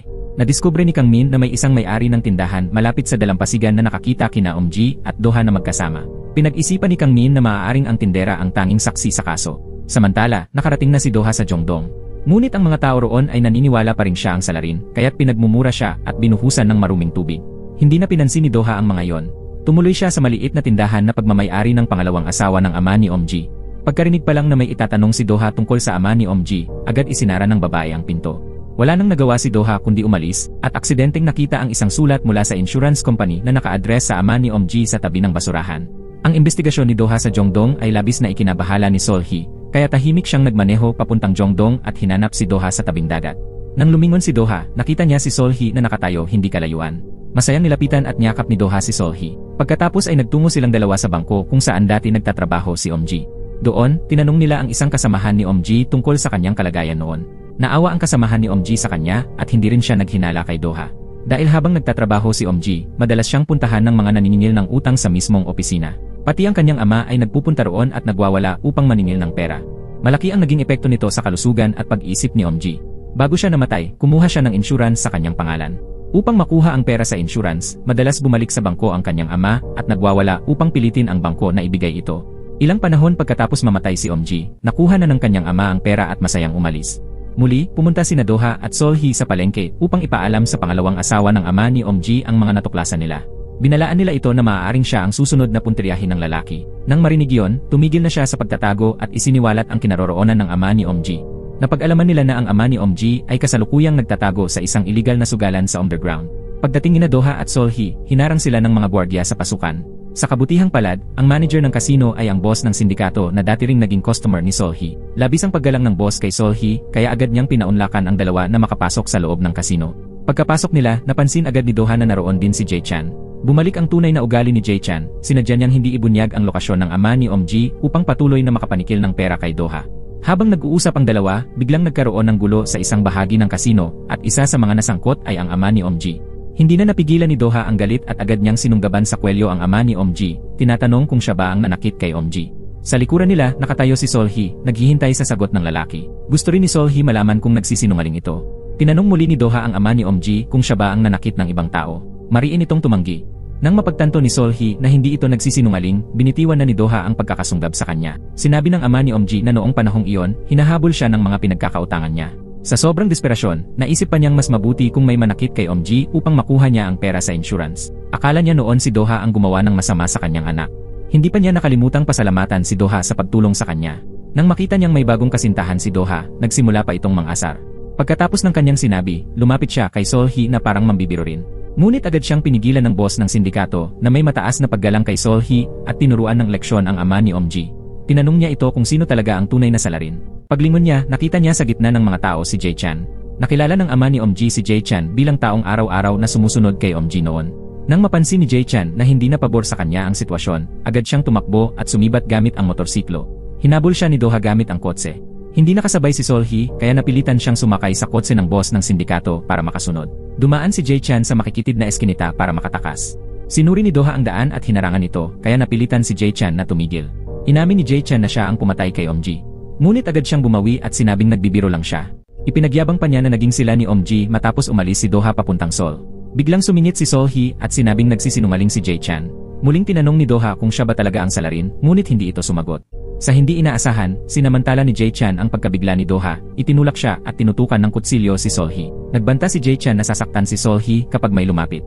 Ngunit alam ni Solhee na nagsisinungaling ito kaya sinabi niya sa lahat ang totoo. Nag-aalala si Doha na baka masaktan si Solhee kaya hindi siya naglakas loob na kumilos. Handa si Doha na palayain si Jae Chan kapalit ng kalayaan ni Solhee. Hindi lang yon, ibinigay pa niya kay Jae Chan ang susi ng kotse. Pagkakasakay ni Jae Chan sa kotse, agad na lumapit si Doha at niyakap si Solhee. Natakot si Doha na muli niyang nailagay sa panganib si Solhee. Matapos iyon, nagpakita ng kaunting panghihinayang si Solhee. Kung dumating lang siya ng mas maaga, baka nasabi niya kung nagsasabi nga ba ng totoo si Jae Chan o hindi. Pinaghinalaan ni Doha na si Jae Chan ang tunay na salarin kaya hinanap niya si Duk Chan. Nang marinig ang hinala ni Doha, ipinaliwanag ni Duk Chan ang tungkol sa kanyang nakababatang kapatid. Pinaalalahanan din ni Duk Chan si Doha na noong panahong inakala ng lahat na siya ang salarin, hindi sila naniwala sa mga chismis at nanatili pa rin sa kanyang tabi upang suportahan siya. Pagkatapos nito, pinuntahan ni Doha si Solhee at ikinuwento na nakita niya si Duk Chan ngayong araw. Ngunit wala siyang nakuha ni anumang impormasyon tungkol kay Jae Chan. Sa halip, napagalitan pa siya ni Duk Chan. Habang nagkukwento si Doha, nakatanggap siya ng mensahe mula kay Kang Min. Nauna nang nagtungo si Kang Min sa Jongdong upang magsagawa ng investigasyon. Muling in-interview ni Kang Min ang saksi noong araw ng insidente at nalaman niyang sa araw na yon, pumunta ang lalaki sa paradahan malapit sa dalampasigan. Nakita raw nito si Omji na tumatakbo habang tinatawag ang pangalan ni Doha. Pagkatapos ay tumakbo ito patungo sa isang lalaking nakasuot ng pulang uniforme. Dahil medyo malayo ang distansya, hindi niya nakita ang mukha ng lalaki. Ang narinig lang niya ay tinawag ni Omji ang pangalan na Sungjun matapos makumpirma ang pahayag ng saksi. Muling nagtungo si Kang Min sa kapitan upang tanungin siya. Simula nang matagpuan ang katawan ni Omji, nais na agad imbestigahan ng mga pulis ang kaso. Ngunit hindi ito pinansin ng kapitan. Ayon sa mga kasamahan sa koponan, pinaniniwalaan nilang tumanggap ng pera ang kapitan mula sa ina ni Doha kaya hindi siya kumilos. Kilala ni Kang Min ang kapitan kaya sinubukan niyang kumbinsihin ito na buksan muli ang investigasyon at bigyan siya ng pagkakataong itama ang kanyang pagkakamali. Sa hindi inaasahan, narinig ng isang reporter ang usapan nilang dalawa. Pagbalik ng kapitan sa kanyang opisina, tiningnan nito ang isang singsing.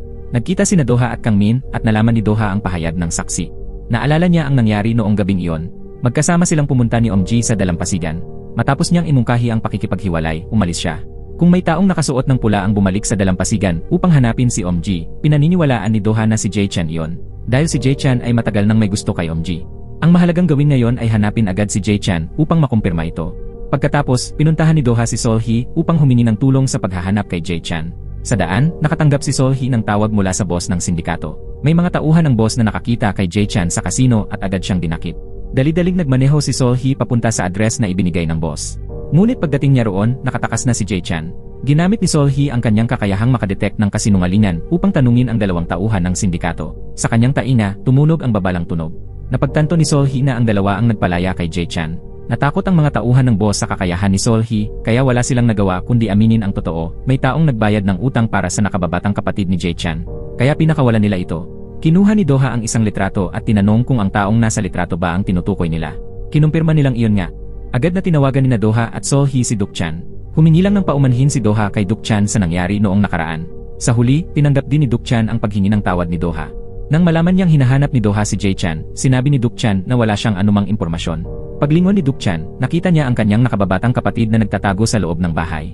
Hindi kayang madetect ni Sol-hee kung nagsisinungaling ito dahil nasa telepono lang sila. Kaya't napilitan silang maghinala. Pinaghihinalaan nilang matagal nang alam ni Duk-chan na si Jae-chan ang salarin, kaya niya binayaran ang utang ng kanyang kapatid at itinago ito. Pagkatapos nilang mag-usap, nakatanggap si Sol-hee ng tawag mula kay Kang Min. Lumabas na nakuha na ni Kang Min mula sa kapitan ang singsing na natagpuan sa tabi ng bangkay ni Omji. Noong una, tinanggap ng kapitan ang pera mula sa ina ni Doha dahil sa sakit ng kanyang anak. Kaya niya itinago ang mahalagang ebidensyang ito. Ngayon, dahil sa matinding konsensya, ibinigay niya ito kay Kang Min. Ang singsing ay panlalaki, hindi pa rin natatagpuan ang pangbabaeng singsing.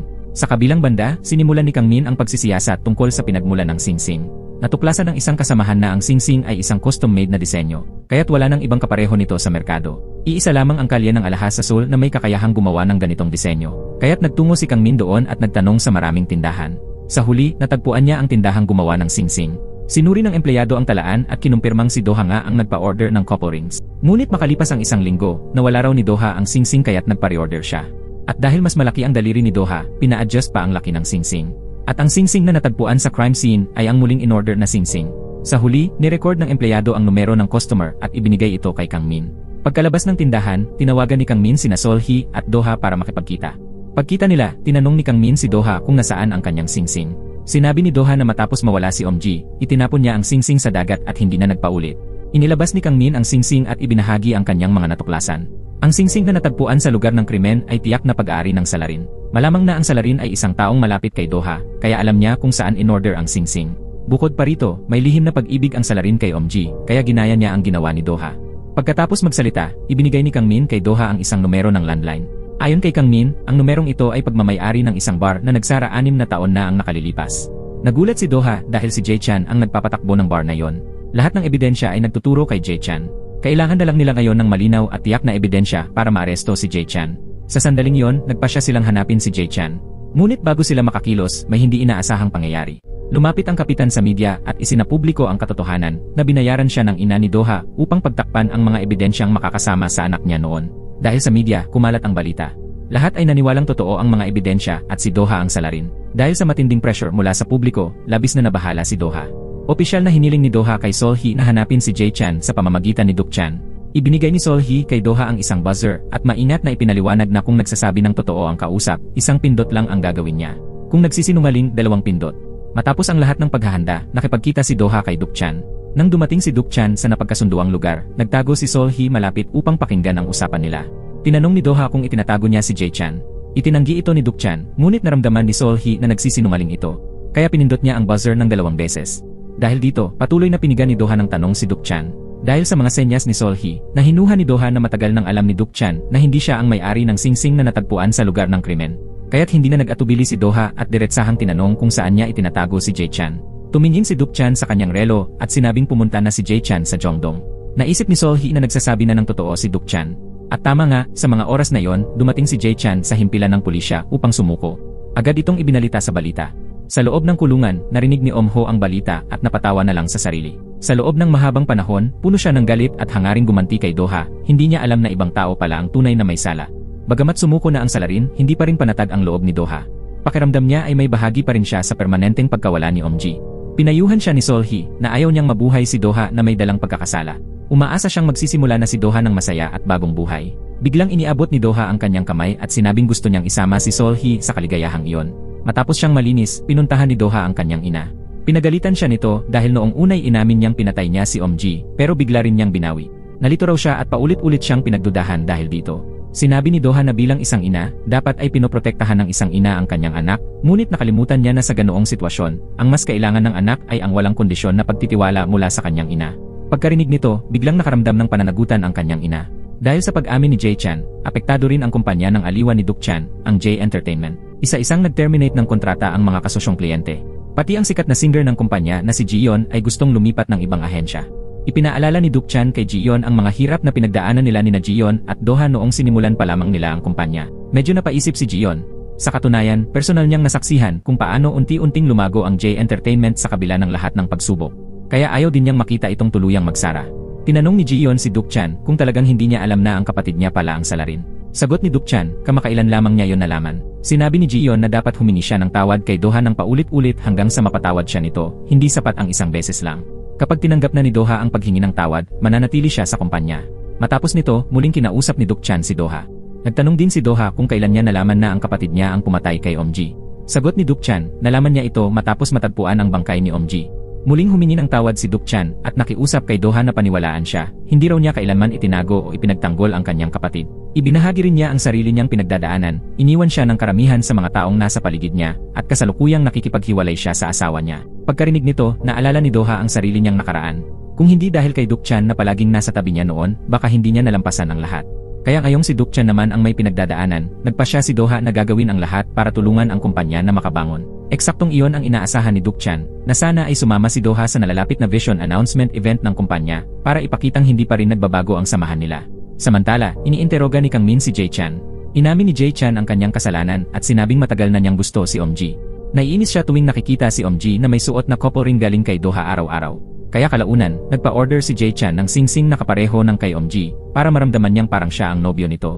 Nang mabalitaan niyang naghiwalay sina Doha at Omji, agad siyang pumunta sa tabing dagat. Pagdating doon, hinila niya si Omji papunta sa gubat at hiningi kung pwede siyang maging nobyo nito. Ngunit mariin siyang tinanggihan ni Omji, kaya nagkaroon sila ng pagtatalo. Sa galit ni Jae Chan, itinulak niya si Omji at nahulog ito. Aksidenteng tumama ang ulo ni Omji sa isang bato at dumugo ito.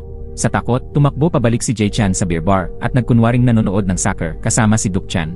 Pagkatapos noon, ginamit ni Jae Chan ang cellphone ni Omji para magpadala ng masasamang mensahe kay Omho. Pagkatapos, itinapon niya ang bangkay at itinapon din ang mga damit ni Omji sa dagat. Sa narinig, agad napansin ni Kang Min ang isang kahina-hinalang detalye. Noong una, sinabi ni Jae Chan na sinunog niya ang mga damit ni Omji, pero ngayon ay sinabi niyang itinapon niya ito sa dagat. Kung si Jae Chan talaga ang salarin, siguradong malinaw sa kanyang alaala ang mga detalye ng araw na yon at hindi niya dapat ito makalimutan o magkamali. Napagtanto ni Jae Chan na nagkamali siya at tumangging sumagot pa ng anumang tanong. Sinabi ni Jae Chan na hihintayin na lamang niya ang kanyang abogado. Sa hindi inaasahan, nabanggit ni Jae Chan na sinabi ng abogado sa kanya na kahit umamin siya, hindi siya mahahatulan dahil kulang sa ebidensya. Sa mga sandaling iyon, abala rin si Duke Chan sa pakikipag-ugnayan sa isang abogado upang ayusin ang kanyang diborsyo. Dahil sa asa ni Jae Chan, lalong naghinala si Kang Min. Sa totoo lang, si Duke Chan ang nag-udyok kay Jae Chan na sumuko sa pulisya. Kaya naisip ni Kang Min na posibleng may problema rin kay Duke Chan. Dahil dito, pinuntahan ni Kang Min si Sol Hee at hiniling na gamitin nito ang kanyang kakayahan upang makausap si Jae Chan. Kinabukasan, dumating si Sol Hee sa himpilan ng pulisya ayon sa napag-usapan. Sinabi ni Sol Hee na inutusan siya ni Duke Chan na kausapin si Jae Chan at iparating ang mensahe na nabigo na ang plano. Pagkarinig nito, nataranta si Jae Chan at nagmakaawang tawagan ni Sol Hee si Duke Chan. Nang malaman niyang nasa vision announcement event si Duke Chan kasama si Doha, nagalit si Jae Chan ng husto. Hindi niya maintindihan kung paano nanatiling maayos ang samahan ng dalawa. Doon napagtanto ni Sol Hee na hindi si Jae Chan ang tunay na salarin. Tinanong ni Sol Hee kung bakit itinatago pa rin ni Jae Chan ang singsing ni Omji at kung bakit siya mismo ang pumunta sa pulisya upang umamin. Tinanong din niya kung si Duke Chan ba ang nagbigay sa kanya ng singsing. Pagkarinig noon, mabilis na tumanggi si Jae Chan. Ngunit sa isip ni Sol Hee, tumunog ang babalang tunog, senyales na nagsisinungaling si Jae Chan. Ibig sabihin, si Duke Chan nga ang nagbigay ng singsing. Dito na nagsimulang maghinala si Sol Hee na si Duke Chan ang totoong salarin. Para makakuha ng karagdagang impormasyon, sinadya ni Sol Hee na sirain ang tiwala ni Jae Chan kay Duke Chan. Pagkatapos nito, naalala niya ang bilin ni Kang Min na kailangan nilang makahanap ng konkretong ebidensya upang idiin ang tunay na salarin. Kaya sinabi ni Sol Hee na mayroon ng mahalagang ebidensya ang pulisya na magpapatunay na si Jae Chan ang may sala. Dahil dito, tuluyan nang nawalan ng tiwala si Jae Chan kay Duke Chan at lalo siyang nataranta. Agad niyang itinanggi na siya ang nanakit kay Omji at inamin na ang singsing ay kay Duke Chan talaga. Sa sandaling yon, napagtanto ni Sol Hee na totoo ang lahat ng sinasabi ni Jae Chan. Simula noon, hindi na nagtago si Jae Chan at ikinuwento ang buong katotohanan. Noon, dumalaw sa kanya si Duke Chan at umamin na siya ang pumatay kay Omji. Matapos ang pag-amin, ibinigay ni Duke Chan ang singsing ni Omji kay Jae Chan at inutusang siya ang magdala nito sa pulisya at umamin sa krimen. Gusto ni Duke Chan na akuin ni Jae Chan ang krimen para sa kanya. Pinakalma ni Duke Chan si Jae Chan at sinabing hindi sapat ang singsing para mapatunayang may sala siya dahil ang mahalagang ebidensya ng kaso ay nasa opisina ni Duke Chan. Nang marinig ito, agad na nagtungo si Sol Hee sa opisina ni Duke Chan. Habang nasa biyahe, tinawagan ni Sol Hee si Doha pero hindi ito sumagot. Sa mga oras na yon, iniimbitahan si Doha ni Duke Chan na umakyat sa entablado. Inanunsyo ni Duke Chan ang kanyang pagbibitiw bilang CEO at sinabi niyang si Doha na ang papalit sa kanya upang mamahala ng kumpanya. Nararamdaman ni Doha ang tiwalang ibinibigay ni Duke Chan, kaya maingat niyang tinanggihan ang alok nito. Nagpakita silang dalawa ng maayos na samahan gaya ng dati, dahilan upang palakpakan sila ng lahat bilang pagdiriwang. Samantala, dumating na si Sol-hee sa opisina ni Duk-chan at nagsimulang maghanap. Hindi niya alam kung saan magsisimula hanggang sa nakatanggap siya ng tawag mula kay Kang Min. Sinabi nito na nasa loob ng safe ang ebidensyang naglalaman ng pag-amin ni Jae-chan. Humingi ng password si Sol-hee kay Do-ha para mabuksan ang safe ni Duk-chan. Ipinagtapat din niya kay Do-ha na si Duk-chan ang tunay na salarin. Napalingon si Do-ha kay Duk-chan na nakangiti sa entablado at nakaramdam ng matinding pagkadismaya. Habang patuloy sa paghahanap ng password si Sol-hee, bigla niyang nakita ang isang litrato ni Duk-chan at Do-ha na magkasama. Lubos na ikinagulat ni Sol-hee ang kanilang pagiging malapit sa larawan. Bigla niyang naunawaan na ang talagang gusto ni Duk-chan ay si Do-ha, hindi si Om-ji. Sadyang minarkahan ni Duk-chan ang kaarawan ni Do-ha bilang September 4. Doon naisip ni Sol-hee ang posibleng password. Hindi nagtagal, bumalik si Duk-chan sa opisina. Binuksan niya ang safe, ngunit wala na itong laman. Biglang tumakbo palabas si Sol-hee hawak ang ebidensya. Agad siyang hinabol ni Duk-chan at malakas na sinabing susuko na siya. Matagal na raw niya itong gustong gawin pero patuloy lang siyang nag-aalangan. Naramdaman ni Sol-hee na totoo ang sinasabi nito. Hinulaan ni Sol-hee na kaya nagtagal si Duk-chan sa pagsuko ay dahil kay Do-ha. Umamin si Duk-chan na gusto niya si Do-ha at nagmakaawa kay Sol-hee na itago ang kanyang lihim. Pagkatapos sabihin yon, dumating si Do-ha. Nang mapagtanto ni Duk-chan na narinig siya ni Do-ha, agad siyang tumakbo palayo. Pagdating niya sa pintuan, hinarang ni Kang Min si Sol-hee at isinama siya palayo. Ngunit itinulak ni Duk-chan ang mga pulis at mabilis na sumakay sa kotse at tumakas. Habang nagmamaneho, tinanggal ni Duk-chan ang kanyang seatbelt at ipinikit ang mga mata, pagkatapos ay sumalpok siya sa gilid ng kalsada. Nagmadali ang lahat upang sagipin si Sol-hee. Sina Do-ha at Kang Min ang bumunot kay Duk-chan mula sa sasakyan at sinimulan siyang bigyan ng paunang lunas. Nakita ni Do-ha na malapit nang sumabog ang sasakyan, kaya agad niyang sinigawan si Sol-hee na lumayo. Ngunit huli na ang lahat. Tinamaan si Sol-hee ng pagsabog at natumba sa lupa. May tunog sa ulo ni Sol-hee. Pagkatapos nito, agad na isinugod sa ospital sina Sol-hee at Duk-chan. Dahil sa magaang lamang ang tinamong pinsala ni Sol-hee, mabilis siyang nagkamalay. Gusto na niyang umuwi upang magpahinga. Pinayuhan ni Sol-hee si Do-ha na manatili sa tabi ni Duk-chan bilang isang kaibigan. Sapagkat sa sandaling iyon, mas higit na nangangailangan si Duk-chan kay Do-ha kaysa kay Sol-hee. Sumakay si Sol-hee ng taxi pauwi. Hindi inaasahan, sinadyang pahabain ng driver ang ruta at nagsinungaling na nagkamali siya ng daan. Ngunit hindi na malaya ni Sol-hee ang kasinungalingan ng driver. Pagkatapos ng isang gabing emergency care, sa wakas ay nalagpasan ni Duk-chan ang panganib at nagising. Nang makita niya si Do-ha na seryosong nakatingin sa kanya, inamin na ni Duk-chan ang buong katotohanan tungkol sa gabing naganap ang insidente. Noong gabing iyon, hindi nanood ng football si Do-ha at hindi rin siya makontak ni Duk-chan. Kaya nagtungo si Duk-chan sa tabing dagat upang hanapin si Do-ha, ngunit si Om-ji ang kanyang nakita. Nalaman niyang naghiwalay na sina Do-ha at Om-ji, kaya labis siyang natuwa. Sinermona ni Duk-chan si Om-ji dahil sa pakikipaghiwalay at sa muling paglapit nito kay Do-ha. Naiinis si Om-ji at ibinunyag na gusto rin ni Duk-chan si Do-ha. Nang mabunyag ang kanyang lihim, agad na hinabol ni Duk-chan si Om-ji. Tinanong niya ito kung may nasabihan na ba siya tungkol sa kanyang sikreto. Nakita ni Om-ji ang couple ring na nakasabit sa leeg ni Duk-chan, kaya mas lalo siyang nakumbinsing tama ang kanyang hinala. Nais ni Om-ji na sabihin ang lihim kay Do-ha upang tuluyan ng masira ang pagkakaibigan nila ni Duk-chan. Nagalit si Duk-chan at itinulak si Om-ji. Hindi inaasahan, tumama ang ulo ni Om-ji sa bato at agad siyang namatay. Nagpanik si Duk-chan at hindi niya alam ang kanyang gagawin. Biglang tumawag si Jae-chan at sinabing may taong nakakita sa pagtatalo ni Do-ha at Om-ji sa bar. Nangamba si Duk-chan na kapag tumakas siya, baka si Do-ha ang mapagbintangan. Kaya gusto niyang palabasin na ang insidente ay gawa ng isang biktimang padalos-dalos upang walang makaalam ng totoo. Sa kasamaang palad, habang inililipat niya ang bangkay ni Om-ji, aksidente siyang nasugatan.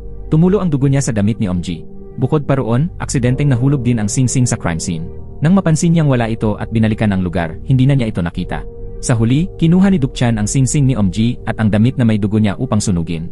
Ngunit matapos magdalawang isip ng matagal, napagdesisyonan pa rin niyang itago ang mga ito. Kung sakaling maaresto si Do-ha, maaari niyang gamitin ang mga ebidensya upang umamin. Ang dahilan kung bakit itinago ni Duk-chan ang singsing ni Om-ji ay dahil hinahangaan niya ito sa pagmamahal na natanggap mula kay Do-ha. Hindi inakala ni Duk-chan na muling bubuksan ang kaso. Kaya kinuha niya ang mga ebidensyang itinago upang ipagtapat ang katotohanan. Ngunit nais muna niyang ayusin ang kumpanya bago siya tuluyang makulong. Kaya ipinagtapat niya ang lahat kay Jae-chan at nakiusap dito na isuko ang sarili. Pagkatapos noon, inasikaso ni Duk-chan ang lahat bago sana palabasin si Jae-chan mula sa presinto. Tungkol naman sa nararamdaman niya, balak sana ni Duk-chan na ilibing na lang ito sa kanyang puso habang buhay. Hindi niya inasahan na sa huli malalaman din ito ng lahat. Sa pagtatangkang itago ang kanyang lihim, nasaktan ni Duk-chan ang napakaraming tao. Hindi na siya makapaghingi ng tawad at wala na siyang paraan upang itama ang kanyang mga pagkakamali. Matapos ang pag-amin ni Duk-chan, agad na binalita ito ng media. Pagkatapos ng mahabang panahon, tuluyan nang nalinis ang pangalan ni Do-ha. Nakasuot ng itim, pumunta si Do-ha kasama si Sol-hee sa memorial service ni Om-ji. Nakaluhod sa sahig si Om-ho, umiiyak at humihingi ng tawad kay Do-ha. Hindi na pinagtuunan ni Do-ha ng pansin ang nakaraan, ang hiling lang niya ay kalimutan na ni Om-ho ang hinanakit at ipagpatuloy ang kanyang buhay. Dumating naman ang kasamahan ni Kang Min sa coffee shop ni Sol-hee upang bumili ng kape. Naglagay si Sol-hee ng sticky note sa baso na may nakasulat na, "Opa Kang Min." Dahil dito, nakaramdam ng kaunting selos si Do-ha. Hindi siya natuwa sa kung paanong tinawag ni Sol-hee si Kang Min ng napakalambing. Napansin ni Sol-hee ang iritasyon ni Do-ha. Kaya tinawag niya itong honey para mapasaya siya. Nang marinig ni Do-ha si Sol-hee na tinatawag siyang honey at naglalambing pa, nahihiyaman siya ay tuwang-tuwa naman sa loob. Ngunit hindi nagtagal ay napansin ni Sol-hee na nawala na ang kanyang kakayahang makadama ng kasinungalingan, kaya malungkot siyang lumapit kay Do-ha upang magkwento. Pinakalma siya ni Do-ha at sinabing marahil ay hindi masama ang pagkawala ng kanyang abilidad. Sa ganitong paraan, makakabuo siya ng mga bagong kaibigan ng malaya at matatanggap niya ang mga papuri ng hindi nagdududa. Sa mga salitang iyon, gumaan ang loob ni Sol-hee. Nais subukan ni Sol-hee kung babalik pa ang kanyang kakayahan, kaya hiniling niya kay Do-ha na magbiro ng isang kasinungalingan sa kanya bawat araw. Hindi lang iyon, pinasabi rin niya kay Do-ha ang pangit si Sol-hee. Ayaw man ni Do-ha magsinungaling tungkol doon, wala siyang nagawa kundi sundin ito. Samantala, inimbitahan si Ji-yeon ng isang entertainment company para sa isang kolaborasyon. Di kalaunan, nakipagkita siya kay Do-ha at inimbitahan siyang sumama sa bagong kumpanya. Ngunit tinanggihan siya ni Do-ha dahil mayroon na siyang mga kaibigan na nais niyang makatrabaho ngayon. Matapos sabihin yon, mainit ang tingin ni Do-ha kina Sol-hee at sa mga staff nito. Nang makaalis si Ji-yeon, niyaya ni Do-ha si Sol-hee sa teatro para sa isang date. Magkasama nilang pinanood ang palabas sa entablado. Napatawa ng malakas si Sol-hee dahil ito ang unang pagkakataon na nanood siya ng stage play nang wala na ang kanyang kakayahan. Noong una, palagi niyang nararamdaman kung kailan nagsisinungaling ang mga aktor. Ngayon, sa wakas ay naranasan na rin niya ang saya bilang isang ordinaryong manonood. Nagpasalamat si Sol-hee kay Do-ha sa magandang gesture nito at inimbitahan siya sa hapunan. Tumango si Do-ha bilang pagsang-ayon. Ngunit habang nasa daan pa, nagsinungaling si Do-ha na may hindi pa siya natatapos na trabaho. Kaya gusto muna niyang umuwi at nangakong bukas na lang sila maghahapunan. Hindi na malaya ni Sol-hee ang kasinungalingan kaya pumayag siya at umuwi na. Pagkababa ni Sol-hee, agad na nagtungo si Do-ha sa kusina at seryosong pinag-aralan ang pagluluto gamit ang isang video. Pagkatapos noon, habang nagugutom si Sol-hee, nakatanggap siya ng mensahe mula kay Do-ha na iniimbitahan siyang maghapunan sa bahay nito. Pumunta si Sol-hee sa bahay ni Do-ha at nakita niya ang mga pagkaing nakaayos na sa mesa. Labis siyang naantig. Sa wakas, tunay niyang naramdaman ang kaligayahang dulot ng pagkawala ng kanyang kakayahang makadama ng kasinungalingan. Pagkatapos ay nanood ng pelikula ang dalawa. Sa harap ni Do-ha, buong puso nang ipinakita ni Sol-hee ang kanyang nararamdaman. Basta't nasa tabi siya ni Do-ha, kahit hindi na niya marinig ang kasinungalingan, masaya pa rin si Sol-hee. Pagkasabi niya nito, hinalikan ni Sol-hee si Do-ha. Naghalikan sila ng buong damdamin. Samantala, nagpasya na rin si Kang Min na magpaalam kay Sol-hee. Sa ngayon, hindi pa niya kayang ituring si Sol-hee bilang isang normal na kaibigan lamang. Pagkatapos noon, nagpunta si Sol-hee at ang kanyang ina upang makipagkita sa kanyang ama. Gusto sanang ipaliwanag ni Sol-hee na pumunta lamang ang kanyang ina sa hotel kasama ang ibang lalaki para kumain ng buffet. Ngunit para sa kanyang ama, hindi mahalaga ang paliwanag. Ang issue para sa kanya ay ang pagpunta ng kanyang asawa sa hotel kasama ang ibang lalaki kapalit ng pera. Naramdaman ng ina ni Sol-hee na siya'y pinagbintangan ng hindi makatarungan. Hindi naman siya nalalaki, ngunit pinaratangan siya. Inamin din niyang ayaw na niyang mamuhay ng mahirap. Pagkatapos ng kanilang diborsyo, hinanap niya ang mga mayayamang lalaki upang makipagkaibigan. Pero sa huli, ang dati pa ring asawa niya ang iniisip niya. Nang marinig ito, tahimik na tumalikod ang ama ni Sol-hee at umalis. Dahil sa galit, may dinampot ang ina ni Sol-hee mula sa lupa at inihagis ito sa likuran ng dating asawa. Ngunit pagkaraan nito, hindi inaasahang pinuntahan ng ama ni Sol-hee si Sol-hee at sinabing gusto niyang makita ulit ang kanyang dating asawa. Eksakto namang tumawag ang ina ni Sol-hee at sinabing may isasagawang blind date siya. Pagkarinig nito, nalungkot ang ama ni Sol-hee. May natitira pa pala siyang nararamdaman at ayaw niyang makitang ikasal sa iba ang kanyang dating asawa. Iminungkahi ng kaibigan ni Sol-hee na puntahan nila ang lugar ng pagkikita upang ayusin ang sitwasyon. Habang nag-uusap sila, dumating si Do-ha. Kaya ipinakilala ni Sol-hee ang kanyang ama sa kanyang nobyo. Pagkakita na ama pala ito ni Sol-hee, magalang na yumuko si Do-ha. Pagkatapos, tinulungan ni Sol-hee at Do-ha ang kanyang ama na pumili ng magandang suite. Sinamantala ni Do-ha ang pagkakataon upang makuha ang loob ng ama ni Sol-hee sa pamamagitan ng pagkinis sa sapatos nito hanggang sa kuminang. Pagkatapos ay ginupitan siya ng kaibigan ni Sol-hee. Pagkatapos nito, si Do-ha naman ang pumili ng singsing online para sa kanya. Sa huli, handa na ang ama ni Sol-hee na pumunta sa hotel. Nagulat at nataranta ang ina ni Sol-hee nang makita ang dating asawa roon. Hindi niya maintindihan kung ano ang pakain ng kanyang ex-husband. Naghain ng tsaa ang lalaking kadate ng ina ni Sol-hee. Sinabi rin niya na pagdating ni Sol-hee, yayayain niya ang lahat na kumain ng pinakamahal na baka. Dahil may paparating na biyahe patungong Europa, nakiusap ang nakatatandang kapatid ng lalaki sa ina ni Sol-hee. Hiningi niya na sana'y makituloy muna ito sa kanilang bahay ng ilang araw upang bantayan ito at alagaan ang mahal nilang pusa. Pagkarinig nito, labis na nagalit ang ama ni Sol-hee. Agad na pinagalitan ng ama ni Sol-hee ang blind date ng kanyang dating asawa. Sinabi niya na kahit matagal na silang nagkakakilala, hindi pa rin alam ng lalaki na paborito ng kanyang ex ang inihaw na samgyupsal. Bukod pa rito, hindi rin alam ng lalaki na allergic siya sa balahibo ng pusa at hindi siya mahilig sa maaasim na pagkain. Pati nga mga simpleng kagustuhan ay hindi niya alam, paano pa niya masasabi na handa siyang magpakasal. Pagkarinig sa sinabi ng ama ni Solhi, tumayo ang ina ni Solhi at tinanong kung bakit siya naroroon. Sumagot ang ama ni Solhi na naroon siya upang iligtas ito. Pagkasabi niya noon, agad siyang naglabas ng singsing at lumuhod upang mag-propose. Ngunit paulit-ulit na tumanggi ang ina ni Solhi. Sa isipan ni Solhi, biglang nagring ang isang babalang tila matagal nang nawala. Ang akala niyang nawalang kakayahan ay biglang bumalik. Mula sa di kalayuan, nilapitan niya ang ina at isiniwalat ang katotohanan, nagsisinungaling ito. Sa kaloob-looban, mas gusto pa ng ina niya na muling makasama ang ama kaysa kanino man. Pagkarinig nito, naglakas loob ang ama ni Solhi at niyakap ng mahigpit ang kanyang dating asawa. At sa ganitong paraan, nagkabalikan sila at muling nahanap ang kanilang kaligayahan, parang sa simula pa lang. Sa kabilang banda, si Doha naman ay nakaranas ng kanyang unang tagumpay sa karera. Matapos kantahin ni Ethan ang kantang isinulat ni Doha para sa kanyang unang solo album, agad itong pumatok sa merkado at nakuha ang atensyon ng mga kabataan. Dahil dito, tumaas ng husto ang kita ng kumpanya. Bunga nito, nanalo ng isang prestihiyosong music award ang album. At gaya ng inaasahan, makalipas ang isang taon, si Doha ay itinanghal bilang Best Composer. Dati, hindi naisip ni Doha na makakatayo siya sa entablado at tatanggap ng gantimpala sa harap ng maraming tao. Lalo na't gamit ang kanyang tunay na pangalan. Mula sa audience, nakatingin si Solhi kay Doha na may mata ng pagmamalaki.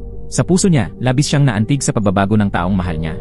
Pagkatapos, sa isang cafe, iniabot ni Doha kay Solhi ang isang kakaibang tarot card. Nang baliktarin ito ni Solhi, nakita niya ang salitang, "Marry me." Masayang umiti si Solhi. Sa huli, lumuhod si Doha at nag-propose kay Solhi gamit ang taos-pusong mga salita. Tumango si Solhi bilang sagot. Dahil dito, masayang isinuot ni Doha ang singsing sa daliri ni Solhi at mahigpit siyang yakap. Kinagabihan, sumulat si Solhi ng liham at ipinadala ito sa lahat ng kanyang VIP clients. Nais niyang ipaalam na hindi na siya mag-aalok ng serbisyo ng pagdetect ng kasinungalingan. Sa panahong pansamantalang nawala ang kanyang espesyal na kakayahan, napagtanto ni Solhi ang isang katotohanan na sa buhay, hindi lahat ng kasinungalingan ay masama. May mga kasinungalingang sinasabi dahil gusto lang ng taong iyon na mapabuti ka. May mga kasinungalingang mas nakaantig kaysa sa katotohanan. Simula ngayon, ayaw na ni Solhi na kumita gamit ang kakayahang makadama ng kasinungalingan. Sa halip, nais niyang ituon ang oras at puso niya sa mga bagay na pinaniniwalaan niya at sa mga bagay na tunay niyang minamahal. At dito nagtatapos ang pelikula. Maraming salamat sa panonood. Hanggang sa muli, paalam.